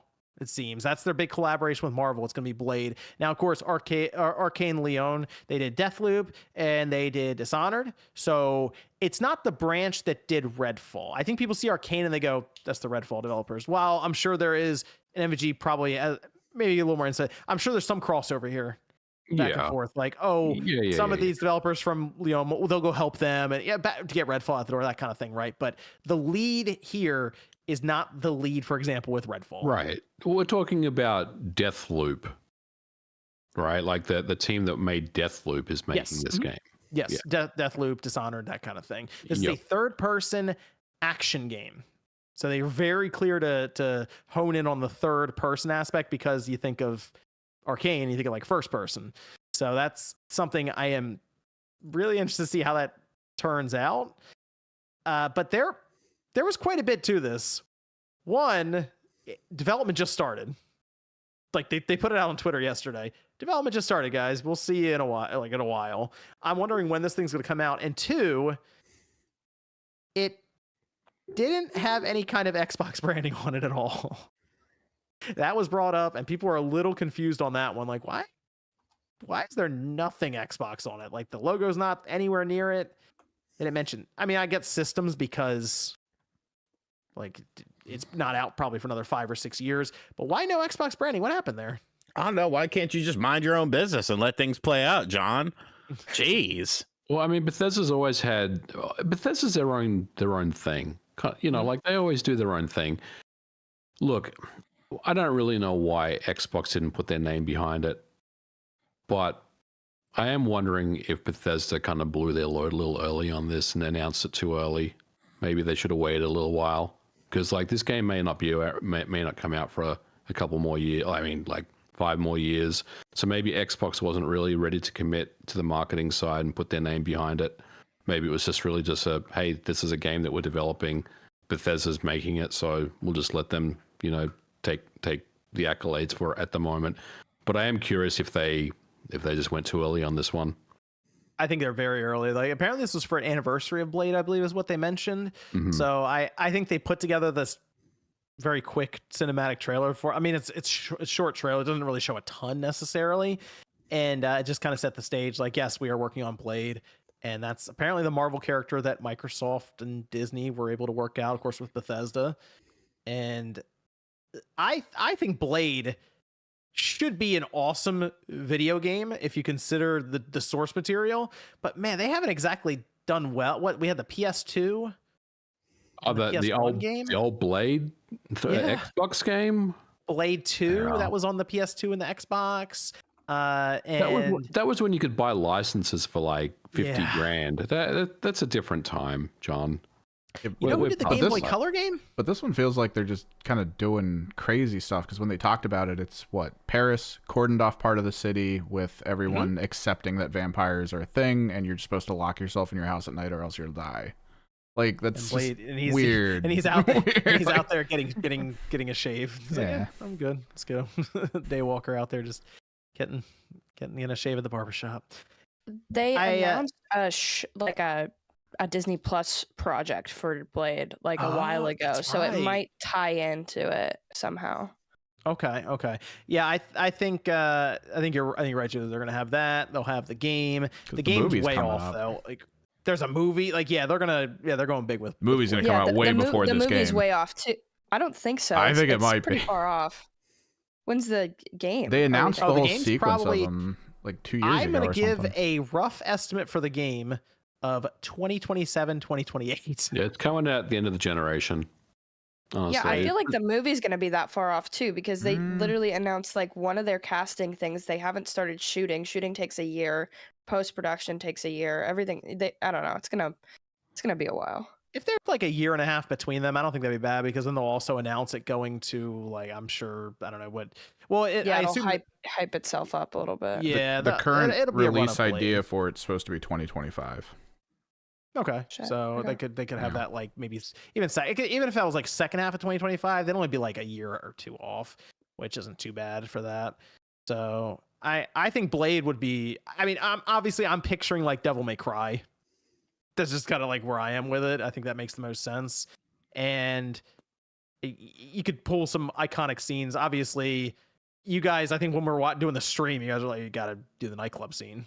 Oh, Yeah, they that's have to have that. The- Yeah, please put the nightclub scene in that game. The trick is if they can pull the flavor from things like Dishonored, because if you guys have ever seen a speed run video from Dishonored of how people use traps and weapons in that game, watching someone walk into a map, fire an arrow into the air, and then start killing people, and then like the last guy in the sequence, the arrow comes down and kills that guy. Like it's crazy what they can do with gadgets. So like pulling that into Blade, which that's kind of part of it, was pretty cool. Would be pretty cool.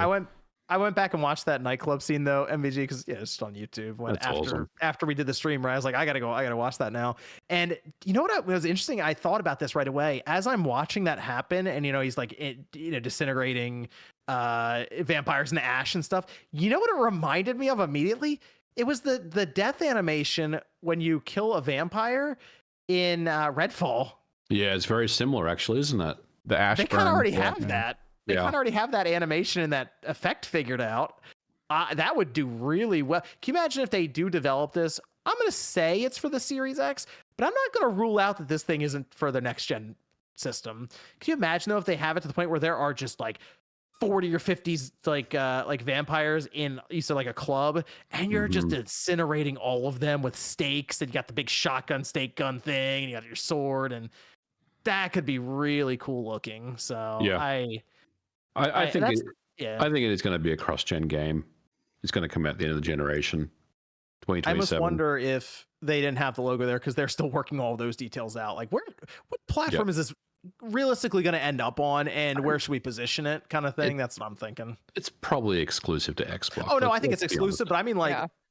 what if it ends up? Wow, this thing is taking longer. Okay, now it's in 2029, something crazy like that. Just out of possibility, and now we're already on to the next Xbox. And Yeah. maybe it's not a series anyway. Now it's I don't know, whatever they want to call it. We have documentation showing that they were working on a hybrid device, hardware and streaming. Who knows what next gen? I think next gen is going to be weird. First off, I think there's going to be some strange things for next generation, but who knows where we are at that point when it's ready to come out. So I think that's why it is very early, right, MVG? And I think that's why we don't have the branding or anything. But it is odd. They get their Marvel game and they don't. That's the first thing I would have done is put the Xbox logo next to Blade. And be like, Xbox, boom, Blade. He just know, slashes his sword immediately. twice, creates the logo. Oh yeah, cut up the Xbox Yeah. logo. Yeah. There Yeah. could have been some reasoning behind that though. There's got to be. I would ask if I got a chance to interview. Ask somebody out there. Ask Phil why there's no Xbox logo next to it. That was a bit more of a conversation online than I thought it was going to be. Oh, Although I people are shouldn't- upset I it's not coming to PlayStation and cross-platform. People are saying it is coming to PlayStation. I will tell you now. I believe that this game Yeah. is exclusive to Xbox. Well, Yeah. Xbox ecosystem, basically. Game Pass, It it'll be must- on yeah. PC, that kind of thing. I just don't know why they would have gone out, licensed this with Marvel, figured out the collaboration, and then been like, okay, also it's on PlayStation. It just doesn't line up. Yeah, it doesn't make sense. So, yeah, I think it's going to be an Xbox game, and then I'm also curious if they have another Marvel game in mind. It might not just be Blade because you see Sony also getting Wolverine. So Who knows? They might have some other ideas. But that is really cool. I love the idea of having a Blade game in. And also, 5 or 6 years. I want to shout out to Nate, who predicted this on the Nate the Hate show a few days ago. A lot of people shit all over Nate and say that he's a fake insider and all. Nate knows his stuff. So props to Nate. He called it. He was the first one. So good And then job. everybody just started posting knife and blade logos, Yep. like the emojis afterwards. So, but yeah, Nate said Arcane Leon will be there. They will have their game, and then I think people were guessing Dishonored at first because it makes sense. You know, you're okay, yeah, they're gonna do Dishonored. Love the idea of Blade. I said Redfall 2, and I was wrong. Thankfully. Well, I'll take Blade. I'm okay with that. But that was a fun surprise, even though I understand kind of spoiled by the stuff that was going on online with that. But it was just cool to hear that Arcane was going to try to make a comeback. And I think they will do really well with this game. I think it's going to come out. I think it'll be high quality. I think it'll be fun. And I'm excited. So it's going to be a bit. It's going to be a bit. And then the lights in the theater went down. A door pushed on the stage. Smoke came out from it. The PT door. I might add. PT door. All of this, by the way, took longer to put together and build the ambiance than they gave The combined time to thank people on stage. Yeah. Okay, so good thing. Make sure you put the Wrap It Up logo for him to get him out of there so we can make room for Kojima kicking in the door, coming through with the OD t-shirt on. That's right. We need the Wrap It Up logo for you. I thought him and Jeff were gonna, Why? get their kiss in. It would have been great. I was building it. It's Kojima. You got to build this up, Sean. You got to build it up. What do you think this is? It's just Sega games. You can go right past those. This is Kojima, Sean. Kojima. OD logo on his shirt. He's there to talk about Xbox's game, not Death Stranding 2, which I think we were maybe thinking he'd be there for. So he showed a trailer of people looking into a camera from about 8 inches away, reciting stuff, and then screaming when the door opened. And that was, by the way, people think that those were like people in front of a camera. It appears just based on all the logos that were there, those were computer generated faces and stuff. So Unreal Engine, they had MetaHuman up, that sort of thing. Jordan Peele comes out. They all attempt to explain what the game is for about 10 minutes and never do. And that was it. So OD, that's the name. I guess they couldn't call it, I don't know, maybe they were worried to call it Overdose. I realized that too. I'm like, it's interesting they call it OD but not Overdose. I guess they realized probably not going to work the best on box art. Probably not a great idea to get that past the ratings bureau. Let's call it OD. It can stand for anything. It's kind of a fentanyl problem out there, John. I don't know. Yeah, so that's probably why they're like, call it OD. We'll just call it that. I don't know what this is, but they seem to say it's going to be a new form of media. It does appear that he is working with Xbox, because by the way, there was Xbox logo on this one, Xbox Game Studios at the end, and he's going to take advantage of their cloud computing. So I want everyone to realize what's about to happen. Kojima is going to have access to the power of the cloud. What was the last game that boasted about the power of the cloud on Xbox? Was it Crackdown 3? Crackdown 3. Yep. Interesting. Crackdown 3. Yeah. This is, I have no idea what he's building, but I just want everyone to realize what's about to happen. Kojima is going to gain access to power of the cloud that is also building up AI. So if you start getting text messages in the middle of the night because OD is on to you, his game, that's on you. You allowed this to happen. I think I'm trying to figure out what he's going to do with it.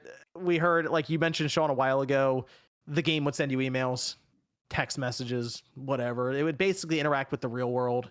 And I don't know if that's his new form of media or an idea he has, but Jordan Peele said it was a movie, but then also a game. And then they quickly went into it's a new form of media.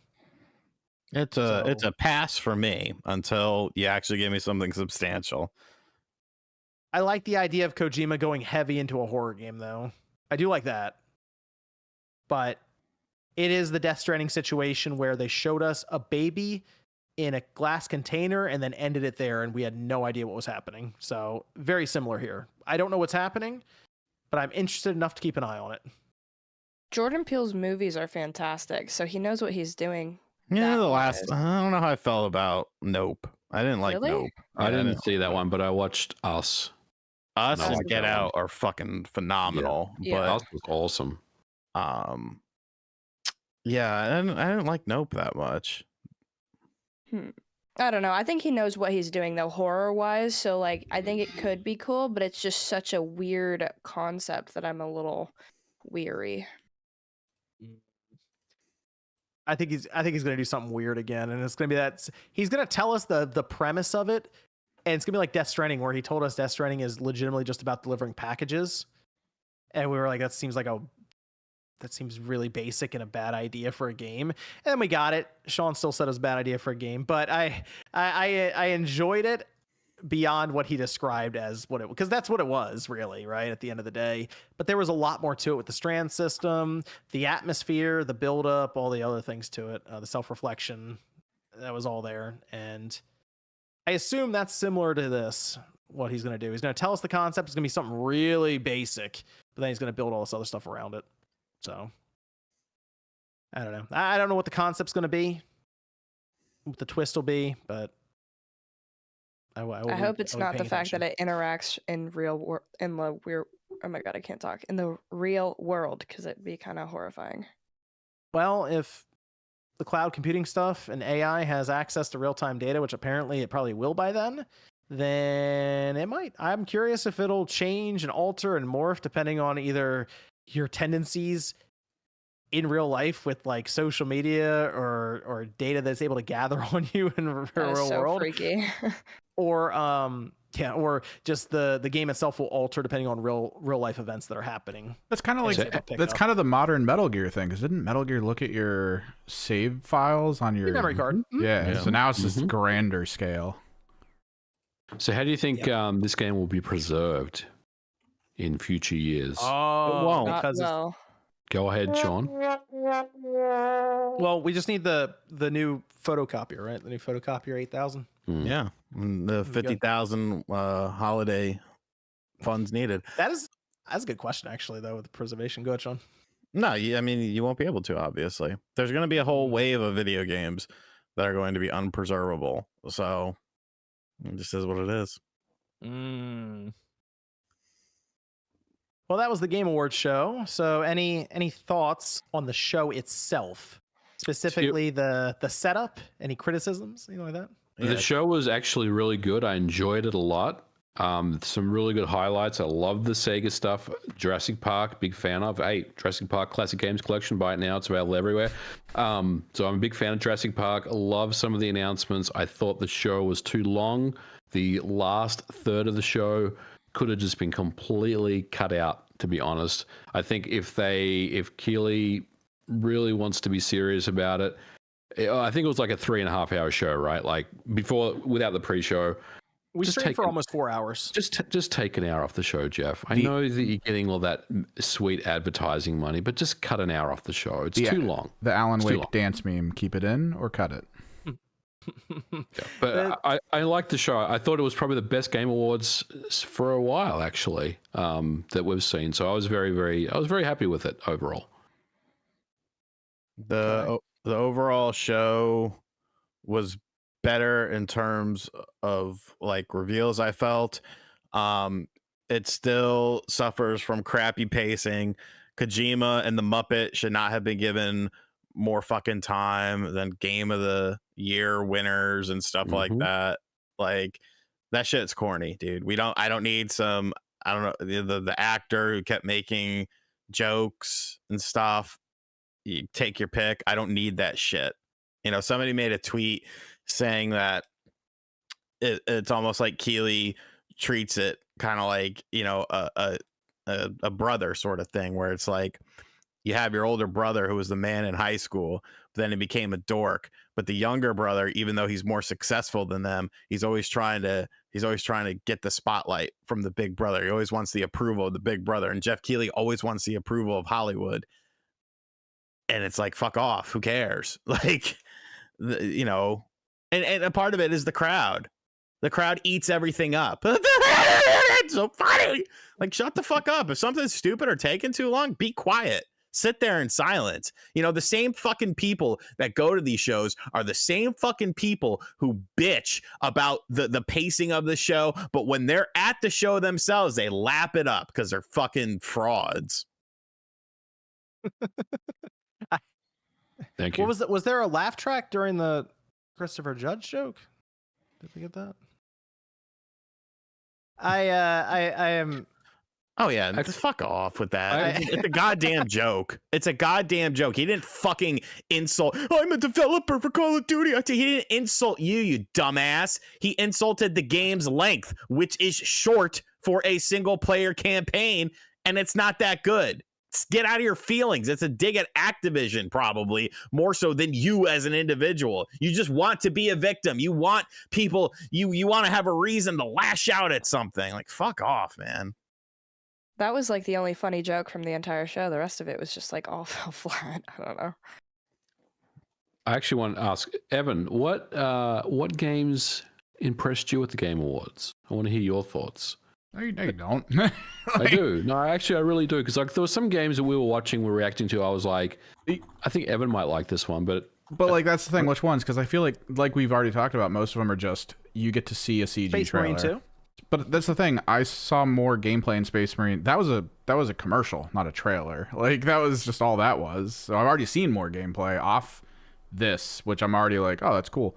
But like Den of Wolves, I'm interested in, but I didn't see any gameplay, so I don't know what it's going to be. But it's made by 10 Chambers, which GTFO, which I'm happy they finished GTFO. It's a great game, and now the story's complete, so that's cool. But like everything else was just, hey, check out the CG trailer, and it's just back on that loop of what's the gameplay. I mean, we don't know, so I'm just waiting at this point. I'm curious how Jeff can really change this show that much at all. Like, I feel like he's kind of next year. It's gonna be 10 years next year. He doesn't need to, John. Like, he doesn't need to. He does every year. He does the same thing. He's like, yeah. What did you like? What didn't you like? And then he doesn't listen. Yeah, I mean, you know what, man? You know, managers at work, like they basically sit there and listen to you vent at them and complain about why your job sucks. Do they actually make any changes? No, they just give you time to say your piece, and then they just continue to do the same thing. Next year, he's going to run the same script because this is obviously very successful for him. So I doubt it's going to really change in any way. And for everyone outside of it, you can't blame the clown for acting like a clown. You have to blame yourself for constantly going to the circus. Like that's what we're doing. Right. So. I mean, I think they canceled the circus now.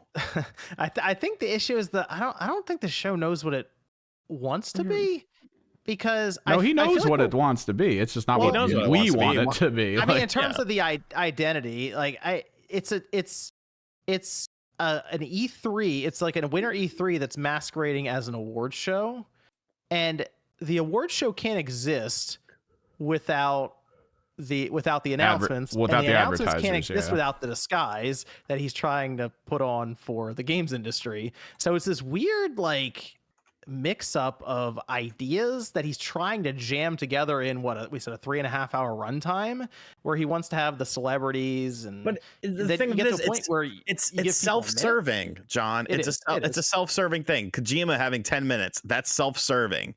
He's not up there talking about anything. Having Gonzo do his little jokes for 5+ minutes, that's self-serving. Nobody was like, fuck, man, I really wish Gonzo was at the Game Awards, except for one man who grew up and loved Gonzo for whatever reason. You know what I'm saying? Like, you know what the real question is? Why was Reggie at the Game Awards in just sitting in the crowd, but he wasn't presenting an award? I don't know. He left the video game industry, I thought. You know, he was I thought he was done. Where did he go? I think my favorite picture from the whole thing is the guy in the audience that was in the perfect spot for when the house lights came down, that it was just in his face and it was like pitch white, because that's the peak of what it was. He gave so little shits about the people in the audience being uncomfortable as long as the lights behind him looked really good. Also, like I will mention that's just what it was. Does this thing have to look like the Oscars? Is it weird to anyone else that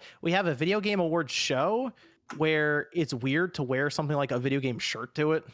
Like, how is it Kojima look the most normal in a room full of tuxedos. Don't you think it's weird that only one man puts this whole show together and it has his name behind it every year? It's not like a collective. It's not a name. It's like Jeff Keighley. Yeah. Don't you think that's weird? It feels so buttoned up. It feels so like that's, I don't know. It just doesn't look like a Game Awards show. It looks like, as you're mentioning, a Jeff Keighley show where they give out the awards as like, hey guys, it's Game Awards. It's Game Awards. We promise. Now here's the Doritos. Here's the ads. I want Doritos Mountain Dew back. God damn it. Gene Park said it's all funneled through Jeff. He's Gene is 100% correct. It's a mark. Yeah. It's 100% all correct. bottom line kind of. Yeah. So it's weird though, because like the Oscars doesn't make you sit through 2 hours of commercials. Like it's the awards.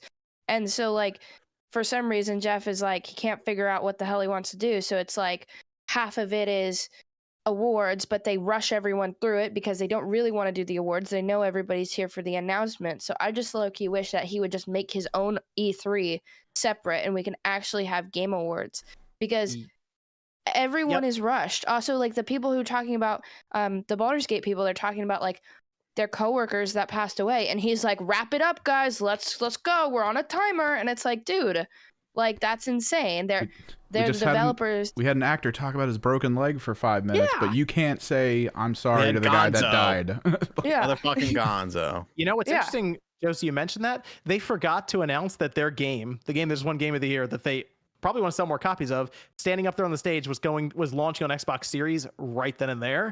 They forgot. And I'm thinking, I wonder if they saw that wrap up sign. The guy in the armor forgot. He mentioned it. I wonder if he saw that and was like, oh, who else do I got to thank? I got to get the person who, passed away during development. Let's make sure they're covered. And they forgot to just say that their game was out now, which would have been a big, I mean, I know it sold well, but it's like, let them say what they want. It's fine. It's what's going to happen. The show's going to end. Right. Is the Big Bang Theory coming on at 11 and we got to get out of the way? I don't know. They had to do their after show. Remember, Sydney was saying that they have the after show going on, much like this. So let's wrap this fucking shit up and let's get to it. If you want to play Call of Duty tonight, Jonathan. Well, I will say my really quickly, 30 seconds. My solution would be have a weekend instead of a Thursday, split it up, have your E3 with your announcements, have an award show, and let them take whatever time they want. I think that's too much. It's a terrible idea. That's way too much, John. Just cut an hour off the fucking show. That's all you got to do. That's it. And I like the medallion says have Sydney actually host it. Why the fuck is Jeff hosting it? Because, she's a lot better host. A lot. Damn, take that, Jeff. Sorry, Jeff. He doesn't follow me on Twitter. Don't say sorry. Live that shit. Live that shit. He can host his Winter Game Fest, and she can host the award show. Yeah, and we can actually be an award show, and it can be taken seriously. Do it on a weekend, a Saturday and a Sunday. Yes, right now. And you're all done then. Let me go through some of the super chats. Sean, you are going to do an after show. Yeah, if you hurry up this century. All right, let me recognize some of the super chats here as we finish up. This is from Good Morning Studios. Says, I'm very pumped for GTA 6. I was born and raised in Miami, and from what I saw, it's very accurate to the source people. A few more white people than I'm used to, but that's okay. Representation matters. The Axiom says, Sega back would like Phantasy Star 1 through 4 remake and HD 2D style with the help of GT Eat folks at Atlas. Thoughts? Sure, but fantasy, and more the merrier. Bring back all the old IPs. Oh yeah, fantasy, a traditional Phantasy Star, not this online stuff. Yes. Sleepy Joe says Assassin's Creed Mirage is a poor port on PC. I have an i9 CPU and only one CPU is fully utilized, around 90%, while other cores aren't. Same thing goes for Far Cry 6. I did hear that about, unfortunately, Assassin's Creed Mirage with the PC port. Scar, with the announcement of the new Crazy Taxi, there is only one thing to sing. Offspring. You remember that, right, Sean? When you start the game and you kick off the yes, the John. Yeah. Everyone remembers that, John. Doctor says maybe if Jeff wasn't wasting time with dumb puppets and celebrities who want to be anywhere, but there we would have more time for devs to talk. I thought you would have just broken in the song, Sean, when I said that. Noah Smith says hot take: Kojima should just make movies, not games. Let me go back up to Corey says. Only Sega can make Sean giggle like a little girl. Not wrong. Trump says Xbox tax is why Spider-Man 2 won 0 awards. Also, why is Chris Judge personally name drop and slandered every single god dev at Activision? Saying a game is short. That's the fucking worst thing in the world. I'm such a victim. Rufflemutt says anti-woke influencers going to milk GTA 6 dry all 2024. Oh, dude, it's going to be rough. It's going to be rough. Dark Dream says after Sega's revealed titles, even unannounced classic IPs release and all well sold / received, Sega may return to console marketing again for years. Oh, reaching for the stars on that one. Taker says, does anyone on the cast think we're getting Switch 2 reveal in January? I really think we're getting a Q1 or Q2 launch, so January seems appropriate. Nope. 100% no. I'm gonna say March at the earliest, personally. I'll wait for Zippo to tell me. For the reveal, March. The reveal is definitely not January. Tijo says, I've waited till Pirate to start getting Amiibo. Now I'm kicking myself for not getting Fire Emblem Amiibo for Engaged. That said, my question is, will Nintendo continue with Amiibo with the new Switch? God, I hope not. I bet you they will, just because I'm sure it still sells for them, and I bet you they make decent money on them. Let me also go around here as I finish up the last few super chats. Josie, where can everyone find you? Find me at YouTube at Josie Woe. I will have a video this week about Tekken and other stuff coming, so check it out. Thank you. I'll be making a cameo on her channel. You will be making a cameo. Send over my video file. Is it the today. butt cameo we all got on this channel, or No, it's better. Okay. I won an award. I did. Beat cameo. DG says, now that Sony owns Bungie, can they remake Halo if they wanted? Love tuning into you guys every week. You guys are awesome. They make Halo. I mean, isn't Halo? No, Halo's owned by Microsoft. Yeah. Alpha says they can make a Halo style game, but yeah. Developers from Bungie could leave, go to 343, and make Halo if they want. So, Alpha says, what is the expectation for the next Metroid game with Prime 4 possibly being, I say done, not Doom, but less combat focused, and being Doom, but less combat focused, and wanting a Dread inspired SNES remake? Next Metroid 2D game. Oh, I don't think you're seeing that for quite a while, pal. Y'all didn't go out and support it enough. Couldn't even break 3 million in a year. Oh my gosh. On a 150 million system? Come on. If it was a PlayStation game, certain people would be saying that exact same thing. Let's cut the bullshit, people. Lotan says, MVG, I wanted to say thanks. I asked you one time about advice for going bald. You said, shave it all off and embrace it. Best advice of all. Over a year, I'd never been more confident in my life. Good man. Good man. Yeah, somebody else needs to take that. Tijo says, anyone else notice that Nintendo didn't do a Game Awards sale this year like they did in prior years? They didn't do anything. They didn't really do anything at Game Awards, did they? Bowser got that award and was like, all right, I'm going to bed. See y'all later. He's out. I don't care at all about it. Couldn't even talk up there. Jesus Christ. Ready Player One says, with the Toxic Avengers, G.I. Joe, Wrath of Cobra, and Sega's New Energy coming out soon, what classic franchises do you want to see get new games? Virtual Highlight. I think Virtual On would be really fun because all these mech games, sticks? Yeah, like all these mech games have a lot of like realism into it, but like that wasn't. I was just like, here's bright colors and beautiful graphics. 4K says, great, more unfinished games from Sega like Sonic Frontiers. Oh man, what's the problem with Sonic Frontiers? No, it was a good game. It was fine. It's not going to be a 3D Mario quality, but I thought it was one of you people have been eating fucking dog shit from Sega with these Sonic games for a while, especially 3D ones, and then an interesting one comes along and it's not good. No, it was good. Poppin' was definitely interesting. Pickles says Pizza Tower was robbed for the indie debut. CJ says Capcom needs to copy Sega, tired of RE, Monster Hunter, and Street Fighter. Hey, we got Dragon's Dogma coming up. Boot says, has anyone seen the Hallmark keepsakes tree ornaments that are licensed? I got a handful and I want to someday do a retro game tree. I have the Dreamcast one. I have a bunch. I think I have all of them actually. I have the arcade cabins. I may do a video on, or maybe a short. I'll do a short. Day. I'll do a short maybe. I didn't even put up my tree this year. I don't fucking care. No one's coming over here to see it. MVG, where can everyone find you? Not with that attitude, Sean. You can find me on YouTube at Modern Vintage Gamer. I have a video out today about the best emulators for 2023. Check that video out. Also have another video out coming out on Monday.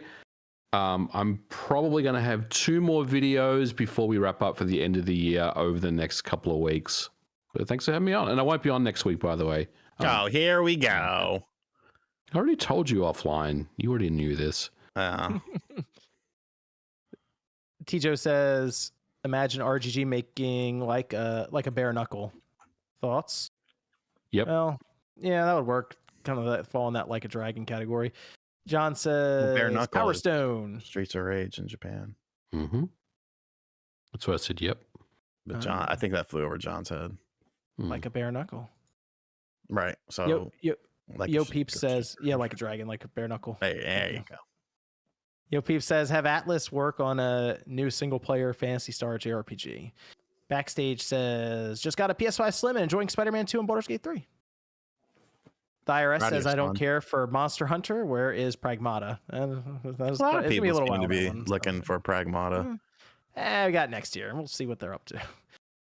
Let's see. Noob Gamer says, do we know that Blade and Wolverine are exclusive? Definitely. Yeah, I would say both of them are exclusive. Yes. Probably.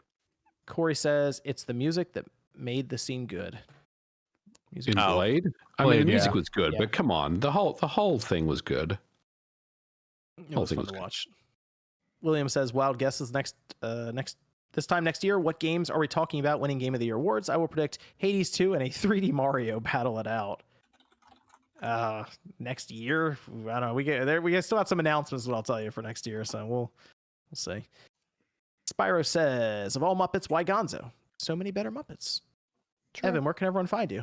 You can find me pretty much anywhere. Social media, YouTube, Kimrick's Project, tabletop stuff, painting. We stream on YouTube Mondays, Thursdays, and Fridays. Go check out Evan's channel. I sometimes lurk on his streams. He does good shit over there, so check out Evan's channel. It's been described as Bob Rossian. I'll just talk into the void for a few hours. It's great. And I want to give a shout out to McNair, with a super chat here, no message. And then Sean, where can everyone find you? YouTube.com/Dream. Cast Guy. Got some mega cool videos coming up this week. And yeah, that's it. Oh, you have to tune in tomorrow on RGT 85. I'm announcing the first annual RGT holiday charity scam. I expect all of you to bring in your donations. The video's locked and loaded. It'll be up tomorrow.